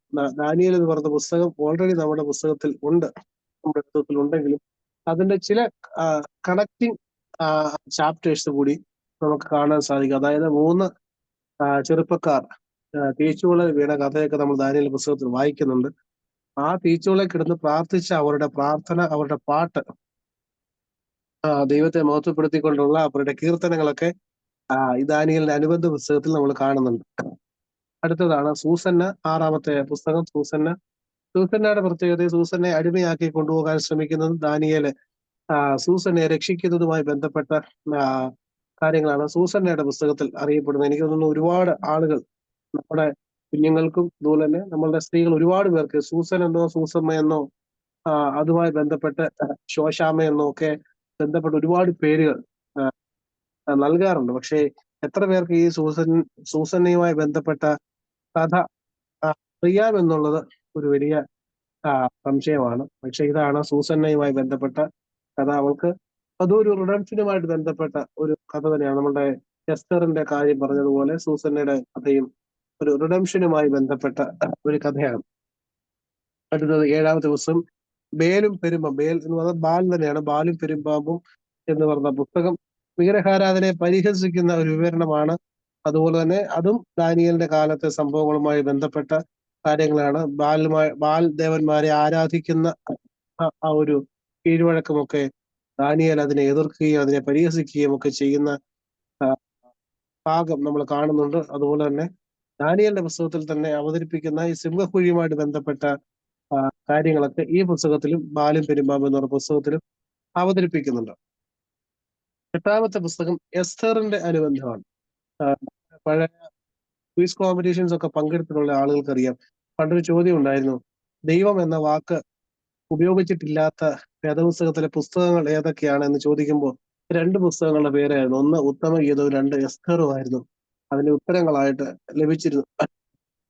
എന്റെയൊക്കെ ചെറുപ്പത്തിൽ ഞാനും ക്വിസ് കോമ്പറ്റീഷൻ പങ്കെടുക്കുന്ന സമയത്ത് ഉത്തരമായിട്ട് പറഞ്ഞിട്ടുള്ളതും ശരി ഉത്തരമായിട്ട് മാർക്ക് കിട്ടിയിട്ടുള്ളതായിട്ടുള്ളൊരു ഉത്തരവായിരുന്നു. പക്ഷെ എന്നാൽ എസ്തറിന്റെ ഈ അനുബന്ധ പുസ്തകം, അപ്പോക്രിഫ ഗ്രന്ഥത്തിൽ ഉൾപ്പെട്ട ഈ പുസ്തകത്തിൽ ദൈവത്തിന്റെ പേര് പരാമർശിക്കപ്പെട്ടിട്ടുണ്ട്. പക്ഷെ എന്നാൽ നമ്മളുടെ ബൈബിൾ സൊസൈറ്റി ഓഫ് ഇന്ത്യയുടെ പ്രൊട്ടസ്റ്റന്റ് ബൈബിളിൽ ദൈവം എന്ന വാക്ക് ഉപയോഗിച്ചിട്ടില്ല എന്ന് നമുക്കറിയാം. അതിൽ അവതരിപ്പിക്കുന്ന ഗ്രീക്ക് ഭാഷയിലുള്ള വിവരണമാണ് അതിലെ പ്രധാനപ്പെട്ട പ്രതിവാദ്യങ്ങൾ. മൊർദെഖായിയുടെ സ്വപ്നം, അതുപോലെ തന്നെ എല്ലാ യഹൂദന്മാരെ നശിപ്പിക്കുവാനുള്ള രാജാവിന്റെ കൽപ്പന, എസ്തേറിന്റെ മൊർദെഖായിയുടെയും പ്രാർത്ഥനകൾ, എസ്തേർ രാജസഭയിൽ എത്തുന്നു, രാജാവിന്റെ കൽപ്പന, യഹൂദന്മാർ സ്വയം രക്ഷിക്കുവാനുള്ള ആഹ്വാനം, മൊർദെഖായിയുടെ സ്വപ്നം, അങ്ങനെ ഉള്ള പ്രധാനപ്പെട്ട ഭാഗങ്ങളാണ് എസ്തേറിന്റെ അനുബന്ധ പുസ്തകത്തിൽ പറഞ്ഞിട്ടുള്ളത്. പിന്നെ തൊട്ടടുത്ത പുസ്തകം മനശ്ശെയുടെ പ്രാർത്ഥനയാണ്. മനശ്ശെ മാനസാന്തരത്തിന് ശേഷം നടത്തുന്ന പ്രാർത്ഥനയാണ് മനശ്ശെയുടെ പ്രാർത്ഥന എന്ന പുസ്തകത്തിൽ കാണുന്നത്. അടുത്തത് ബാറൂഖ്. ബാറൂഖ് എന്ന് പറഞ്ഞു കഴിഞ്ഞാൽ ഇബ്രായ ഭാഷയിൽ ബറാഖ് എന്ന് പറഞ്ഞാൽ അനുഗ്രഹിക്കപ്പെടുക, വാഴ്ത്തപ്പെടുക, വാഴ്ത്തുക എന്നൊക്കെയാണ് അർത്ഥം. എനിക്ക് അറിഞ്ഞൂടെ ഈ ബാറൂഖ് എന്ന് പറയുന്ന ഒരാളുടെ പേരാണോ അതോ ഒരാളെ ബ്ലസ്സഡ് എന്ന പേരിൽ അറിയപ്പെടുന്നതാണോ? തെയോഫിലോസ് എന്ന പേരിൽ പുതിയ നിയമത്തിൽ ആരംഭിക്കുന്ന പുസ്തകങ്ങൾ രണ്ടെണ്ണം ഉണ്ടല്ലോ. തെയോഫിലോസ് എന്ന് പറയുന്ന ഒരാളാണോ അതോ തെയോഫിലോസ് എന്ന് പറഞ്ഞാൽ ദൈവം സ്നേഹിക്കുന്നവന് മാത്രമേ ഉള്ളൂ അർത്ഥം. നമ്മള് ദൈവസ്നേഹിയായ മാറി വാരിയോസ് എന്നൊക്കെ നമ്മൾ പറയാമല്ലോ. അപ്പൊ എന്ന് പറഞ്ഞതുപോലെ ദൈവം സ്നേഹിക്കുന്ന ഒരാളെ കുറിച്ച് പറഞ്ഞതായിരിക്കാം ചിലപ്പോൾ. നമ്മളത് ചിലപ്പോൾ ഒരു പേരായിട്ട് നമ്മൾ തെറ്റിദ്ധരിക്കുന്നതായിരിക്കും. ഒന്നും പറയാൻ രണ്ട് സാധ്യത ഉണ്ട് എന്ന് പറഞ്ഞതുപോലെ ബാറൂഖ് എന്ന് പറയുന്ന ഒരു പേരാണോ അതോ ഒരാളെ വാഴ്ത്തപ്പെട്ടവൻ എന്ന പേരിൽ അവതരിപ്പിക്കുന്നതാണോ നമുക്ക് അറിഞ്ഞുകൂടാ. അതുപോലെ ദാനിയേലിന്റെ 9-ാം അധ്യായത്തിന്റെ മാതൃകയിൽ ആശ്വാസത്തിന്റെ പ്രാർത്ഥനയാണ് ബാറൂഖിൽ ഉൾപ്പെടുത്തിയിരിക്കുന്നത്. ഈ അപ്പോകാലിപ്റ്റിക് ലിറ്ററേച്ചർ എന്ന് പറഞ്ഞൊരു അടുത്ത ഭാഗത്ത് നമ്മൾ വരുന്നുണ്ട്. അതിന്റെ ഒരു അപ്പോകാലിപ്റ്റിക് പുസ്തകങ്ങളുടെ ഒരു ടീം നമുക്ക് ഈ പുസ്തകത്തിൽ കാണാൻ സാധിക്കുന്നുണ്ട്. അതായത് പ്രത്യാശ നശിച്ചിരിക്കുന്ന ഒരു സമൂഹത്തിന് ആശ്വാസം നൽകുന്ന പ്രതിപാദ്യങ്ങളുടെ പുസ്തകത്തിലാണ് ഈ അപ്പോകാലിപ്റ്റിക് പുസ്തകങ്ങൾ എന്ന് പറയുന്നത്. യഹോവയുടെ ദർശനം, ദൈവത്തിന്റെ ദർശനം നമുക്കുണ്ടാകുന്നു, ഇപ്പോൾ ഉള്ള സാഹചര്യത്തിൽ നിങ്ങൾ വലിയൊരു സാഹചര്യത്തിലേക്ക് മാറ്റപ്പെടുവാൻ പോകുന്നു എന്നിങ്ങനെയൊക്കെയുള്ള ഭാവിയെക്കുറിച്ചുള്ള വളരെയധികം പ്രത്യാശ നിർഭരമായ വാക്കുകൾ ഉൾപ്പെടുന്ന പുസ്തകങ്ങൾക്കാണ് അപ്പോകാലിപ്റ്റിക് ലിറ്ററേച്ചർ എന്ന് പറയുന്നത്. അതുപോലെ ഒരു ആശ്വാസന പ്രാർത്ഥന ഉൾപ്പെടുന്ന പുസ്തകമാണ് ബാറൂഖിന്റെ പുസ്തകം. നമ്മൾ മനസ്സിലാക്കിയാൽ മാത്രം അതിന്റെ പ്രതിപാദ്യം എന്താണെന്ന് മാത്രം മനസ്സിലാക്കിയാൽ മതി. അടുത്തത് യെരമിയായുടെ ലേഖനമാണ്. യെരമിയായുടെ പ്രവചന കാലഘട്ടത്തെ കുറിച്ച് പറയുന്നത് ബാബേൽ പ്രവാസത്തിൽ, ഡ്യൂറിങ് ദ ടൈം ഓഫ് ബാബേൽ പ്രവാസം, പ്രവാസത്തിന് മുൻപ്, പ്രവാസത്തിന്റെ കാലത്തിൽ പ്രവചിച്ചവർ, പ്രവാസത്തിന് ശേഷം പ്രവചിച്ചവർ, അങ്ങനെ പല പ്രവാചകന്മാരെ പല തട്ടായിട്ട് തിരിക്കാറുണ്ട്. യെരമ്യാ പ്രവാചകനൊക്കെ പ്രവാസത്തിന്റെ കാലത്ത് പ്രവചിച്ച ആൾക്കാരാണ്. ഇതും പ്രവചനത്തിന്റെ ബാബിലോൺ പ്രവാസത്തിന്റെ കാലത്ത് മുമ്പ് പറഞ്ഞ ബാറൂഖിന്റെ കാര്യം പറഞ്ഞ പോലെ നിങ്ങൾക്കൊരു നല്ല ഭാവി ഉണ്ടാകും എന്നുള്ള രീതിയിൽ അവതരിപ്പിക്കപ്പെട്ട ഒരു ആശ്വാസന പുസ്തകമായിട്ടാണ് യെരമ്യായുടെ ലേഖനവും കാണുന്നത്. നമ്മുടെ പുസ്തകത്തിൽ 12-ാമത്തെ പുസ്തകത്തിലേക്ക് എക്ലീസിയാസ്റ്റിക്കസ്, നമ്മളുടെ ഇംഗ്ലീഷ് വേദപുസ്തകം എക്ലീസിയാസ്റ്റസ് എന്ന് പറഞ്ഞൊരു പുസ്തകമുണ്ട്. അതിന്റെ ചെറിയ ഒരു സ്പെല്ലിംഗ് ഒരു ഡിഫറൻസ് മാത്രമേ ഉള്ളൂ. എക്ലീസിയാസ്റ്റിക്കസ് എന്ന് പറയുന്നുണ്ട്. സിറാഖ് എന്ന് പറയുന്ന ആളുടെ മകൻ, ബെൻ സിറാഖ് എന്ന് പറഞ്ഞാൽ അതിന്റെ അർത്ഥം സിറാഖിന് മകൻ എന്നാണ്. ബാറാസീറ എന്ന് പറഞ്ഞാൽ അതും ബെൻ എന്ന് പറയുന്നത് ഗ്രീക്കും ബാറാസീറ എന്ന് പറഞ്ഞാൽ എബ്രായ ഭാഷയുമാണ്. സിറാഖിന്റെ മകൻ എന്നാണ് അതിന്റെ അർത്ഥം. അപ്പൊ അത് നമ്മള് ജീസസ് ബെൻ സീറായുടെ ജ്ഞാനവും ധാർമ്മിക പ്രമാണങ്ങൾ, അതായത് നമ്മളുടെ പ്രോവേർബ്സ്, സദൃശ്യവാക്യങ്ങൾ പുസ്തകങ്ങൾ ഉൾപ്പെടുന്നത് പോലെയുള്ള ജ്ഞാനവുമായി ബന്ധപ്പെട്ട പ്രതിപാദ്യമാണ് ബെൻ സിറാഖിന്റെ പുസ്തകം. നിങ്ങൾ സത്യം പറഞ്ഞു കഴിഞ്ഞാൽ എനിക്ക് തോന്നുന്നു എവരുടെ ധ്യാനിക്കാൻ പറ്റിയ ഒരു പുസ്തകമാണ്. ഞങ്ങളൊക്കെ സെമിനാരി പഠിക്കുന്ന സമയത്ത് ഇതുമായിട്ട് ബന്ധപ്പെട്ട പഠനത്തിനോടൊപ്പം തന്നെ നോമ്പിന്റെ കാലഘട്ടം, വലിയ നോമ്പിന്റെ കാലഘട്ടത്തിൽ ഉച്ചഭക്ഷണത്തിന്റെ സമയത്ത് നമ്മളങ്ങനെ ദിവസം സമയത്ത് മാത്രമല്ല ഭക്ഷണം കഴിക്കുന്ന സമയത്ത് അങ്ങനെ സംസാരിക്കാറില്ല. അപ്പൊ അങ്ങനെ ഭക്ഷണം കഴിക്കുന്ന സമയത്ത് നമ്മൾ സംസാരിക്കാതിരിക്കാൻ വേണ്ടി ഒരാൾ ഉറക്കെ മൈക്കിൽ കൂടി വേദപുസ്തകം വായിക്കുന്ന ഒരു രീതി ഉണ്ടായിരുന്നു. ഞങ്ങൾ സെമിനാരി പഠിക്കുന്ന സമയത്ത് വായിച്ചുകൊണ്ടിരുന്നത് ഈ ബാറാസീറയുടെ പുസ്തകങ്ങളായിരുന്നു. എഫ്രൈം എന്ന് പറയുന്ന ആളുടെ ആണോ? എഫ്രൈം ഏതാ ഈ ബാറാസീറ എഫ്രൈം പറയുന്ന ഒരു എഫ്രൈം ആണോ? നമ്മൾക്ക് കിട്ടിയിട്ടുള്ള പേര് ജീസസ് ബെൻസീറ എന്നാണ്. ഞാൻ അതിനെ കുറിച്ച് കൂടുതലായിട്ട് പഠിച്ചിട്ടില്ല. ഞാൻ ഒന്നുകൂടെ സ്റ്റഡി ചെയ്തിട്ട് പറയാം. എഫ്രൈം എന്നൊരു പേരുണ്ടോ എന്നുള്ള കാര്യം എനിക്ക് അറിഞ്ഞുകൂടാ. ഞാനൊന്ന് ചെക്ക് ചെയ്തിട്ട് ഞാൻ പറയാം.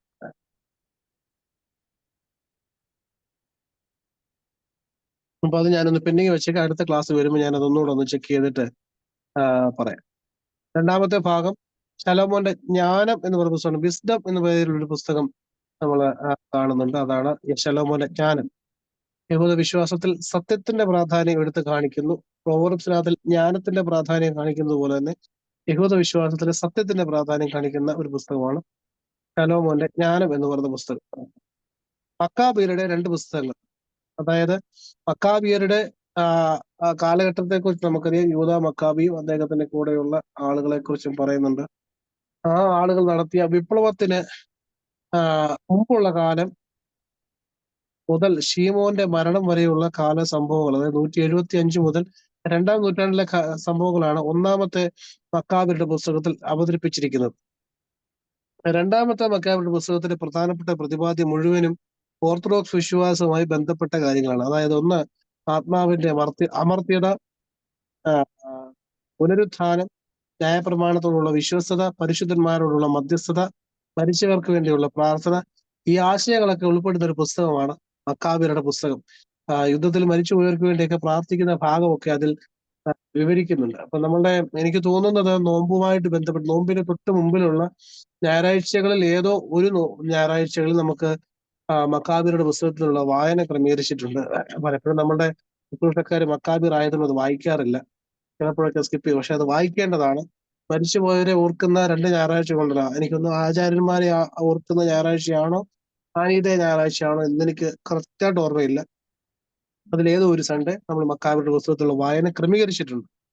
അപ്പൊ അങ്ങനെയുള്ള ഓർത്തഡോക്സ്, അതുകൊണ്ട് തന്നെയാണ് പല പ്രൊട്ടസ്റ്റന്റ് സഭകളും ഈ പുസ്തകങ്ങൾ അംഗീകരിക്കാൻ ഇപ്പോഴും മടി കാണിക്കുന്നത് എന്ന് നമ്മൾ മനസ്സിലാക്കാവുന്നതേ ഉള്ളൂ. ഈ ചാപ്റ്ററിന്റെ അവസാന ഭാഗത്തേക്ക് നമ്മൾ കടക്കുകയാണ്. അപ്പോക്രിഫയിലെ പ്രധാനപ്പെട്ട ചിന്തകളെ കുറിച്ച് പറയുകയാണെങ്കിൽ അതിൽ കൊടുത്തിരിക്കുന്ന ഭാഗങ്ങൾ, ഒന്നാം, ദൈവം എങ്ങനെയൊക്കെയാണ് നമ്മൾക്ക് വെളിപ്പെടുത്തുന്നത് എന്നുള്ളതാണ് അപ്പോക്രിഫ ഗ്രന്ഥത്തിൽ കാണാം. എക്ലീസിയാസ്റ്റിക്കസ് എന്ന് പറയുന്ന പുസ്തകത്തിൽ, ബാറാസിയുടെ പുസ്തകത്തിൽ ദൈവം പ്രകൃതിയിൽ കൂടി വെളിപ്പെടുത്തുന്നതായിട്ടും, അതുപോലെ ജ്ഞാനം പുസ്തകത്തിൽ കാണുന്ന ദൈവജ്ഞാനത്തെ കൂടിയും മാലാഖമാർ മുഖാന്തരവും ദൈവം വെളിപ്പെടുത്തുന്നു. അതുപോലെ തന്നെ ഏക ദൈവം എന്ന് പറയുന്ന ഒരു കൺസെപ്റ്റിനെ കുറിച്ചും, ദൈവം സൃഷ്ടാവാണെന്ന് പറയുന്ന കൺസെപ്റ്റിനെ കുറിച്ചും ഒക്കെ നമ്മൾ അവിടെ അവതരിപ്പിക്കുന്ന പിതാവായ ദൈവം, നിത്യനായ ദൈവം, ചരിത്രത്തിന്റെ നാഥനായ ദൈവം, സർവശക്തനായ ദൈവം, നീതിമാനായ ദൈവം, അങ്ങനെ ദൈവവുമായി ബന്ധപ്പെട്ട ഭാഗങ്ങളൊക്കെ അവിടെ അവതരിപ്പിക്കപ്പെടുന്നുണ്ട് എന്ന് നമുക്ക് കാണാനായിട്ട് സാധിക്കുന്നുണ്ട്. അതുപോലെ തന്നെ യുവാക്കളുടെ പാട്ട് എന്ന് പറയുന്ന ഒരു ഭാഗം എക്ലീസിയാസ്റ്റിക്കസ് എന്ന് പറയുന്ന ഭാഗത്ത് നമ്മൾ കാണുന്നുണ്ട്. അതായത് യുവാക്കളുടെ പാട്ട് മുമ്പ് നമ്മൾ സൂചിപ്പിച്ചിരുന്നു. അത് ഹാനനിയ, ആസറിയ, മീശായൽ എന്ന് പറയുന്ന ആളുകളെ കുറിച്ച് നമ്മൾ ദാനിയേൽ പ്രവചനത്തിൽ കാണുന്നുണ്ട്. അങ്ങനെയുള്ള യുവാക്കളുടെ പാട്ടിനെ കുറിച്ചൊക്കെ കാണുന്നുണ്ട്. അതുപോലെ തന്നെ ചില ഭാഗങ്ങൾ നമ്മൾ കാണും ന്യായപ്രമാണവും ജ്ഞാനവുമായുള്ള ഒരു ഏകീകരണം നമ്മൾ കാണുന്നുണ്ട്. അതുപോലെ തന്നെ ന്യായപ്രമാണത്തോട് വിശ്വസ്തത പുലർത്തേണ്ടതിന്റെ ആവശ്യകതയും ഈ പറയുന്ന അപ്പോക്രിഫ ഗ്രന്ഥങ്ങളിൽ ഊന്നി പറയുന്നുണ്ട്.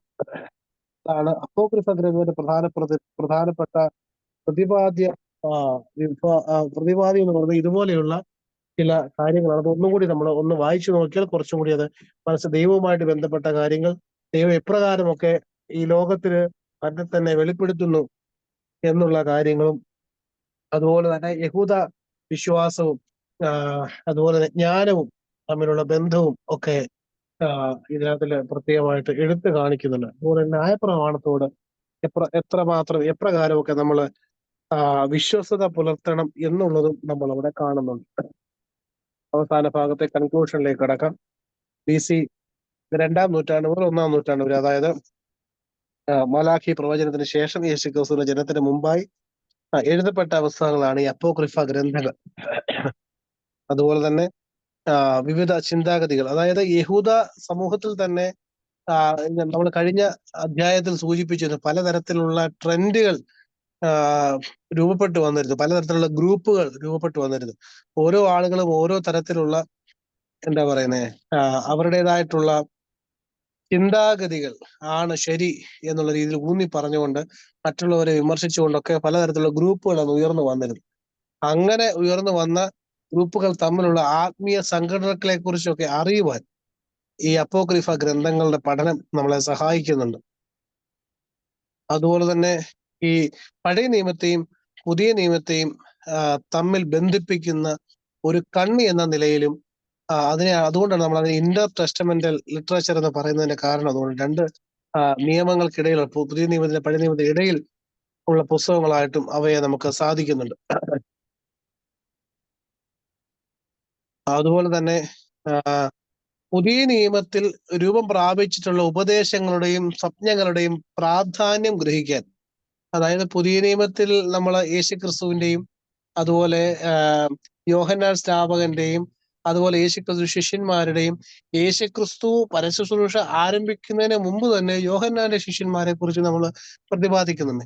ഈ പറയുന്ന ആളുകളൊക്കെ അവിടെ പ്രസംഗങ്ങൾ നടത്തിയതായിട്ടും അതുപോലെ തന്നെ പരീശന്മാർ, സദൂക്യർ തുടങ്ങിയ ഗ്രൂപ്പുകൾ അവിടെ ഉണ്ടായിരുന്നതായിട്ടും എരിവുകാരെ പോലെയുള്ള മറ്റു ചില ഗ്രൂപ്പുകൾ, തീവ്രവാദി സംഘടനകൾ ഒക്കെ അവിടെ ഉണ്ടായിരുന്നു നമ്മൾ കാണുന്നുണ്ട്. ഇവരുടെയൊക്കെ കാര്യങ്ങൾ പുതിയ നിയമത്തിൽ പെട്ടെന്ന് ഒരു രീതിയിൽ അവതരിപ്പിക്കുമ്പോൾ ചിലപ്പോൾ വായനക്കാർക്ക് മനസ്സിലാവണം എന്നില്ല.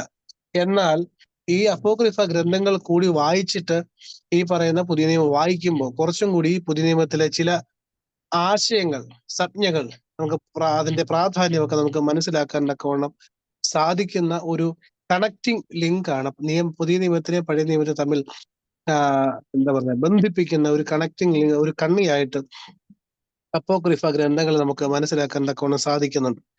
അതുപോലെ തന്നെ അപ്പോക്രിഫ ഗ്രന്ഥങ്ങൾ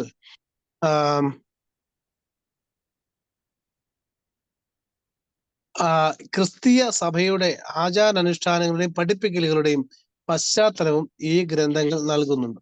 അതായത് ക്രിസ്തീയ വിശ്വാസം ആരംഭിക്കുന്നത് ക്രിസ്തുവിന്റെ കാലഘട്ടവും അതിന് ചേർന്നുള്ള കാലഘട്ടവുമാണ് നമുക്കറിയാമല്ലോ. ആ സമയത്ത് ഉണ്ടായിരുന്ന ചില സിനഗോഗ് വർഷിപ്പിനെ കുറിച്ചും അതുപോലെ ഉണ്ടായിരുന്ന ക്രിസ്തുവിന്റെ കാലഘട്ടത്തിൽ ഉണ്ടായിരുന്ന ചില ട്രെൻഡുകൾ, അതിന്റെ കാരണം എന്താണെന്ന് നമ്മൾ മനസ്സിലാക്കണമെങ്കിലും ഈ അപ്പോക്രിഫ ഗ്രന്ഥങ്ങൾ കൂടുതലായിട്ട് കുറച്ചും കൂടി ഗൗരവമായിട്ട് പഠിച്ചെങ്കിൽ മാത്രമേ നമുക്ക് സാധിക്കുകയുള്ളൂ എന്ന് നമുക്ക് ഇതിലൂടെ മനസ്സിലാക്കാൻ പറ്റുന്നുണ്ട്. ഒരു ചോദ്യത്തിനോട് ചേർന്നിട്ട് ചോദിക്കട്ടെ. ഈ മാർട്ടിൻ ലൂതർ ആണല്ലോ ആക്ച്വലി പ്രോട്ടസ്റ്റന്റ് സഭയുടെ ഉത്ഭവം എന്ന് പറയുന്നത്. അപ്പോൾ കാത്തലിക് സഭയിൽ ഈ അപ്പോക്രിഫൽ ബുക്കുണ്ട്. മാർട്ടിൻ ലൂതർ എടുത്തു കളയാന്നുള്ളതിന്റെ കാര്യം മാർട്ടിൻ ലൂതറിന്റെ ഒരു പ്രധാനപ്പെട്ട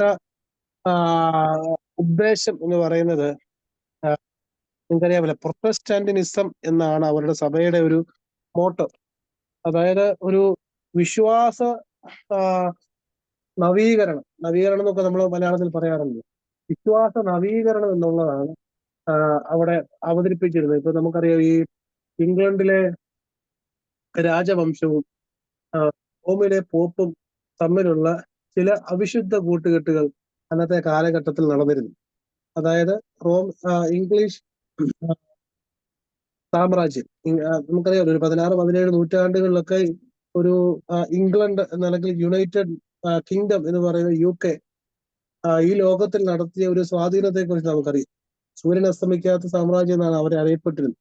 അപ്പൊ അങ്ങനെ ആ ഒരു സാമ്രാജ്യത്തിലെ രാജാക്കന്മാർ, കിങ് എഡ്വേർഡ്, കിങ് ജെയിംസ് എന്നൊക്കെ പറയുന്ന രാജാക്കന്മാർ ഈ ലോകം മുഴുവനും അവരുടേതായിട്ടുള്ള തേരോട്ടം നടത്തി ലോകം മുഴുവൻ അടക്കി ഭരിച്ചുകൊണ്ടിരുന്ന ഒരു സമയത്ത് അവരുടെ പൊളിറ്റിക്കൽ മാറ്റേഴ്സിൽ ഇടപെടാനും അവയെ ഒക്കെ നിയന്ത്രിക്കാനും ഒക്കെ ഉള്ള ഒരു സാഹചര്യം, സ്വാധീനം റോമിലെ പോപ്പുമാർക്കുണ്ടായിരുന്നു. അതുകൊണ്ട് തന്നെ തിരിച്ചും സഭാ വിഷയങ്ങളിൽ ലോകത്തിലുള്ള മുഴുവൻ ക്രിസ്ത്യാനികളുടെയും തലവനാണ് പോപ്പ് എന്നായിരുന്നു അന്ന് വിശ്വസിക്കപ്പെട്ടിരുന്നത്. അങ്ങനെ ലോകത്തിലുള്ള മുഴുവൻ ക്രിസ്ത്യാനികളുടെ തലവനായ പോപ്പിനെ പോലും നിയന്ത്രിക്കാൻ ഈ പറയുന്ന രാജവംശത്തിനും സാധിച്ചിരുന്നു. ഇവര് പരസ്പരം സാധാരണക്കാരെ ആൾക്കാരെ അടിച്ചമർത്തുകയും ഈ പാപമോചന ചീട്ടെന്ന് പറഞ്ഞൊരു സംഭവമൊക്കെ ഉണ്ടായിരുന്നു, നിങ്ങൾക്ക് അറിയാമായിരിക്കും. അങ്ങനെ കാശ് കൊടുത്ത് പാപമോചന ചീട്ട് മേടിക്കുന്നവർക്ക് പാപമില്ല എന്നും അതുപോലെ തന്നെ മറ്റുള്ള ആളുകളെ പാപികളായിട്ടോ അങ്ങനെ സെക്കൻഡ് ക്ലാസ് സിറ്റിസനായിട്ടോ ഒക്കെ കണ്ടിരുന്ന ഒരു സമയത്ത് ഈ പറയുന്ന ഈ ട്രെൻഡുകൾ അവസാനിപ്പിക്കാൻ വേണ്ടിയാണ് മാർട്ടിൻ ലൂതറിന്റെ പേരിൽ അല്ലെങ്കിൽ നേതൃത്വത്തിൽ പ്രൊട്ടസ്റ്റാന്റിസം ആരംഭിക്കുന്നത്. അത് ആ ഒരു കത്തോലിക്ക സഭയും ഇംഗ്ലീഷ് രാജവംശങ്ങളും തമ്മിലുള്ള ഒരു ബന്ധവും അവര് ഒരുമിച്ച് സാധാരണക്കാരെ ആൾക്കാരെ അടിച്ചമർത്തിയത് മൂലം ഉണ്ടായ ശക്തമായ ഫ്രസ്ട്രേഷനും അതിനെതിരെ പ്രവർത്തിക്കണം എന്നുള്ള ഉത്കടമായ ഒരു ആഗ്രഹവും കൊണ്ടാണ് ഒരു വലിയ ഗ്രൂപ്പിനെ ചേർത്തത് അതിനെതിരെ ഒരു പ്രസ്ഥാനമൊക്കെ ആരംഭിക്കുന്നു. പിന്നീട് അത് ഒരു സ്പിരിച്വൽ ആയിട്ടുള്ള ഒരു പ്രസ്ഥാനമായിട്ട് മാറി എന്ന് വേണം നമുക്ക് പറയാവുന്നതേ ഉള്ളൂ. പക്ഷെ അതൊരു സ്പിരിച്വൽ മൂവ്മെന്റ് ആയിട്ട് തുടങ്ങിയതല്ല ശരിക്കും പറഞ്ഞാൽ. അതൊരു എന്താ പറയുക, വേണമെങ്കിൽ ഒരു പൊളിറ്റിക്കൽ മൂവ്മെന്റ് എന്നോ അല്ലെങ്കിൽ ഒരു സമരമെന്നോ ഒക്കെ വേണേൽ പറയാവുന്നതേ ഉള്ളൂ. പക്ഷെ അത് ഒരു സ്പിരിച്വൽ ഒരു സസ്റ്റൈനബിലിറ്റി അവർക്ക് ഉണ്ടാവണമെങ്കിൽ സ്വാഭാവികമായിട്ടും അവരുടേതായിട്ടുള്ള ചില എന്താ പറയുന്നത് വെർച്യൂസ്, ചില ആശയങ്ങൾ അവർക്ക്, ഡോക്ട്രിൻസ് അവർക്ക് മുമ്പോട്ട് വെച്ചേ മതിയാവുക. അതുകൊണ്ട് തന്നെ അവർ ചില ഭാഗങ്ങൾ അത്യാവശ്യമില്ല എന്ന് തോന്നുന്ന ചില ഭാഗങ്ങൾ തെറ്റാണ് എന്ന് അവർ പഠിപ്പിക്കാൻ ആരംഭിച്ചതിന്റെ ഭാഗമായിട്ടാണ് ഈ ചൈൽഡ് ബാപ്റ്റിസം. വേദപുസ്തകത്തിൽ ഇല്ലാത്ത കാര്യങ്ങൾ വേദപുസ്തകം അടിസ്ഥാനപ്പെടുത്തിയാണ് അന്ന് അവരൊക്കെയും അതിനെ എതിർക്കാൻ ശ്രമിച്ചത്. വേദപുസ്തകത്തിൽ ഇല്ലാത്ത കാര്യങ്ങളും റോമൻ കത്തോലിക്ക സഭ അനുഷ്ഠിക്കുന്നതുമായ കാര്യങ്ങളെ എതിർക്കാനും അവയെ വിമർശിക്കാനും അവർ ആരംഭിച്ചത് അതുകൊണ്ടാണ്. അങ്ങനെയാണ് ചൈൽഡ് ബാപ്റ്റിസം, പരിശുദ്ധന്മാരുള്ള മധ്യസ്ഥതയും അതുമായി ബന്ധപ്പെട്ട കാര്യങ്ങളൊക്കെ വിമർശിക്കപ്പെടാൻ ആരംഭിക്കുന്നത് അതുകൊണ്ടാണ്. അത് പിന്നീട് അത് എന്താ പറയുന്നത് ഒരു സ്പിരിച്വൽ മാറ്റർ മാത്രമായിട്ട് മാറുകയും അതൊരു രണ്ട് പ്രബല സ്വഭാവ വിഭാഗം പിന്നീടാണ്. അപ്പോഴത്തേക്കിനും ഈ 18-ാം നൂറ്റാണ്ട്, 19-ാം നൂറ്റാണ്ട്, 20-ാം നൂറ്റാണ്ടൊക്കെ ആയപ്പോഴത്തേക്കിനും ഈ ഇംഗ്ലീഷ് സാമ്രാജ്യത്തിന്റെ ഒക്കെ ശക്തി ക്ഷയിക്കുകയും ആ ഒരു രാജവംശം തന്നെ ഇല്ലാതാവുകയും എന്നാൽ ഈ റോമൻ കത്തോലിക്ക സഭ ഇപ്പോഴും നിലനിൽക്കുന്നത് പോലെ നിലനിൽക്കുകയും ചെയ്തു. അതെ, അപ്പോഴും അവരുടേതായിട്ടുള്ള തുടക്കകാലത്തെ അവരുടെ ആ ഒരു ഉദ്ദേശം പിന്നീട് അവരുടെ പിൻഗാമികൾ അത് തുടർന്ന് കൊണ്ടുപോയിരുന്ന പിൻഗാമികൾക്ക് അത് പൂർണ്ണമായിട്ടും ഉൾക്കൊള്ളാനോ അത് തുടരാനോ സാധിക്കാത്തത് കൊണ്ട് അവരിപ്പോഴും അതൊരു സ്പിരിച്വൽ മൂവ്മെന്റ് ആണ് എന്ന് തന്നെ അവർ വിശ്വസിച്ചുകൊണ്ട് തന്നെ കണ്ടിന്യൂ ചെയ്തു പോകുന്നു എന്ന് മാത്രമേ ഉള്ളൂ. അതുപോലെ യഹൂദന്മാർ ഏതാണ്ട് ഒരു കാനോൻ എന്ന് പറഞ്ഞൊരു പുസ്തകം പിന്നെ AD 39-ലോ AD 62-ൽ എങ്ങാണ്ട് ഉണ്ടാക്കിയില്ലേ? അതിനകത്ത് ഈ അപ്പോക്രിഫൽ ബുക്ക് എടുത്ത് കളഞ്ഞു എന്നല്ലേ പറയുന്നത്? അതിനകത്തിലും നമ്മൾ കാണുന്നുണ്ടല്ലോ. ഇപ്പൊ യഹൂദന്മാർക്ക് നമുക്ക് എന്താ പറയുന്നേ, ഒരു ഇന്നത്തെ വേദഭാഗം നിങ്ങൾ വായിച്ചെങ്കിൽ മനസ്സിലാവുമായിരിക്കും. ആളുകളെ നിർബന്ധിച്ച് ബഹുമാനിപ്പിക്കുന്ന ഒരു രീതി അന്നുണ്ടായിരുന്നു. അതുകൊണ്ട് തന്നെ അവരുടെ പൗരോഹിത്യത്തിനെതിരായിട്ടും യഹൂദന്മാരുടെ എന്താ പറയുക ഈ ട്രെൻഡുകൾക്കെതിരായിട്ടും ഒക്കെ ഉള്ള പുസ്തകങ്ങളുടെ എഴുത്തുകൾ, ആശയങ്ങളൊക്കെ ഈ പറയുന്ന അപ്പോക്രിഫ ഗ്രന്ഥങ്ങളിലുണ്ട്. അപ്പൊ അതുകൊണ്ട് തന്നെ അവർ ഈ മലാഖി വരെയുള്ള പ്രവചനം മാത്രമാണ് യഹൂദന്മാർക്ക് രക്ഷ ലഭിക്കാൻ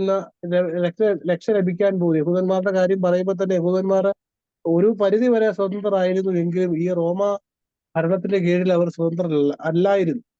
അവർക്ക് അവരുടെ ഇന്റേണൽ പൊളിറ്റിക്കൽ സ്പിരിച്വൽ മാറ്റേഴ്സിലൊക്കെ ഇതുപോലെയുള്ള നിയമങ്ങൾ കൊണ്ടുവരാൻ പറ്റുമായിരുന്നു എങ്കിൽ പോലും പൊളിറ്റിക്കൽ മാറ്റേഴ്സ് വരുമ്പോൾ അവർ റോമൻ ഭരണത്തിന്റെ അടിയിലായിരുന്നു. പക്ഷെ അവർക്ക് കിട്ടിയിരുന്ന അധികാരം അവർ ഒരുപാട് മിസ്യൂസ് ചെയ്തു. അങ്ങനെയാണ് അവരെ എന്താ പറയുക നെറ്റിപ്പട്ടം വീതി കൂട്ടുകയും അവരുടെ തൊങ്ങലുകൾക്ക് വീതി കൂട്ടുകയും ചെയ്തു. അതുപോലെ തന്നെ യെരൂശലേം ദേവാലയത്തിൽ ബംഗാളികളെയും കുറുപ്രാവിനെയും മാറ്റക്കാരെ കണ്ടു എന്ന് പറയുന്നുണ്ട്. ഇതൊക്കെ സാധാരണക്കാർക്ക് എന്താ പറഞ്ഞ അത് വഹിക്കാൻ പറ്റാത്ത രീതിയിലുള്ള അതിഭീമമായ ചെലവുകളായിരുന്നു. അപ്പൊ അത് സാധാരണക്കാരെ പരമാവധി തെറ്റുകാരിൽ നിന്നും തെറ്റുകാരിലേക്ക് അവരെ മുദ്ര കുത്തിക്കൊണ്ട്, അതുകൊണ്ട് യേശുക്രിസ്തുവിന്റെ ഉപദേശം ആരംഭിക്കുമ്പോൾ തന്നെ ആത്മാവിൽ ദരിദ്രരായവർ ഭാഗ്യവാന്മാർ എന്നോട് പറയുന്നതിന്റെ കാരണം ഈ നമ്മുടെ പൂർ ഇൻ സ്പിരിറ്റ് എന്ന് പറഞ്ഞാൽ വളരെ മോശമായിട്ടുള്ള ഒരു കാര്യമാണ്. അതായത് ആത്മാവിൽ ദരിദ്രം എന്ന് പറഞ്ഞു കഴിഞ്ഞാൽ ആത്മീയത ഒട്ടും ഇല്ലാത്തവർ എന്നല്ല അർത്ഥം.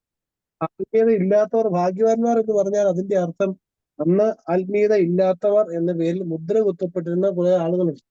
സ്പിരിച്വലായിട്ട് ഒരു സ്റ്റാറ്റസ് അനുഭവിച്ചുകൊണ്ടിരുന്ന ആളുകളിൽ നിന്ന്, പ്രത്യേകിച്ച് പുരോഹിത വർഗത്തിൽ നിന്നും മാറി നിങ്ങൾ പാപികളാണ്, ചിങ്കക്കാരാണ്, വേശ്യാസ്ത്രീകളാണ് എന്ന് പറഞ്ഞ് മുദ്രയടിച്ച് മാറ്റി നിർത്തപ്പെട്ടിരുന്ന ഒരു സമൂഹമുണ്ട്. അങ്ങനെ മുദ്രയടിച്ച് മാറ്റി നിർത്തപ്പെട്ടവരെ കുറിച്ചാണ്, അല്ലാതെ ആത്മീയത ഇല്ലാത്തവരെ കുറിച്ചല്ല കർത്താവ് പറഞ്ഞത്. അപ്പൊ അങ്ങനെ ഒരു സാഹചര്യം അന്നും ഉണ്ടായിരുന്നത് കൊണ്ട് ഈ പറയുന്ന യഹൂദ മതത്തിൽപ്പെട്ട നേതാക്കൾക്ക്, പുരോഹിതന്മാർക്ക് ഈ പറയുന്ന പുസ്തകങ്ങളുടെ ആശയം പൂർണ്ണമായിട്ട് ഉൾക്കൊള്ളാൻ സാധിക്കാത്തത് കൊണ്ട് അവർ സ്വാഭാവികമായിട്ടും ഈ എബ്രായ വേദപുസ്തകത്തിന്റെ ഭാഗമായിട്ട് ഈ അപ്പോക്രിഫ ഗ്രന്ഥങ്ങളെ ഉൾപ്പെടുത്താനുള്ള കോൺസെപ്റ്റ്. അതുപോലെ തന്നെ മക്കാബിയരുടെ പുസ്തകം പോലുള്ള പുസ്തകങ്ങൾ നമ്മൾ കാണുമ്പോൾ പല ആളുകളും പുറജാതികളാണ്.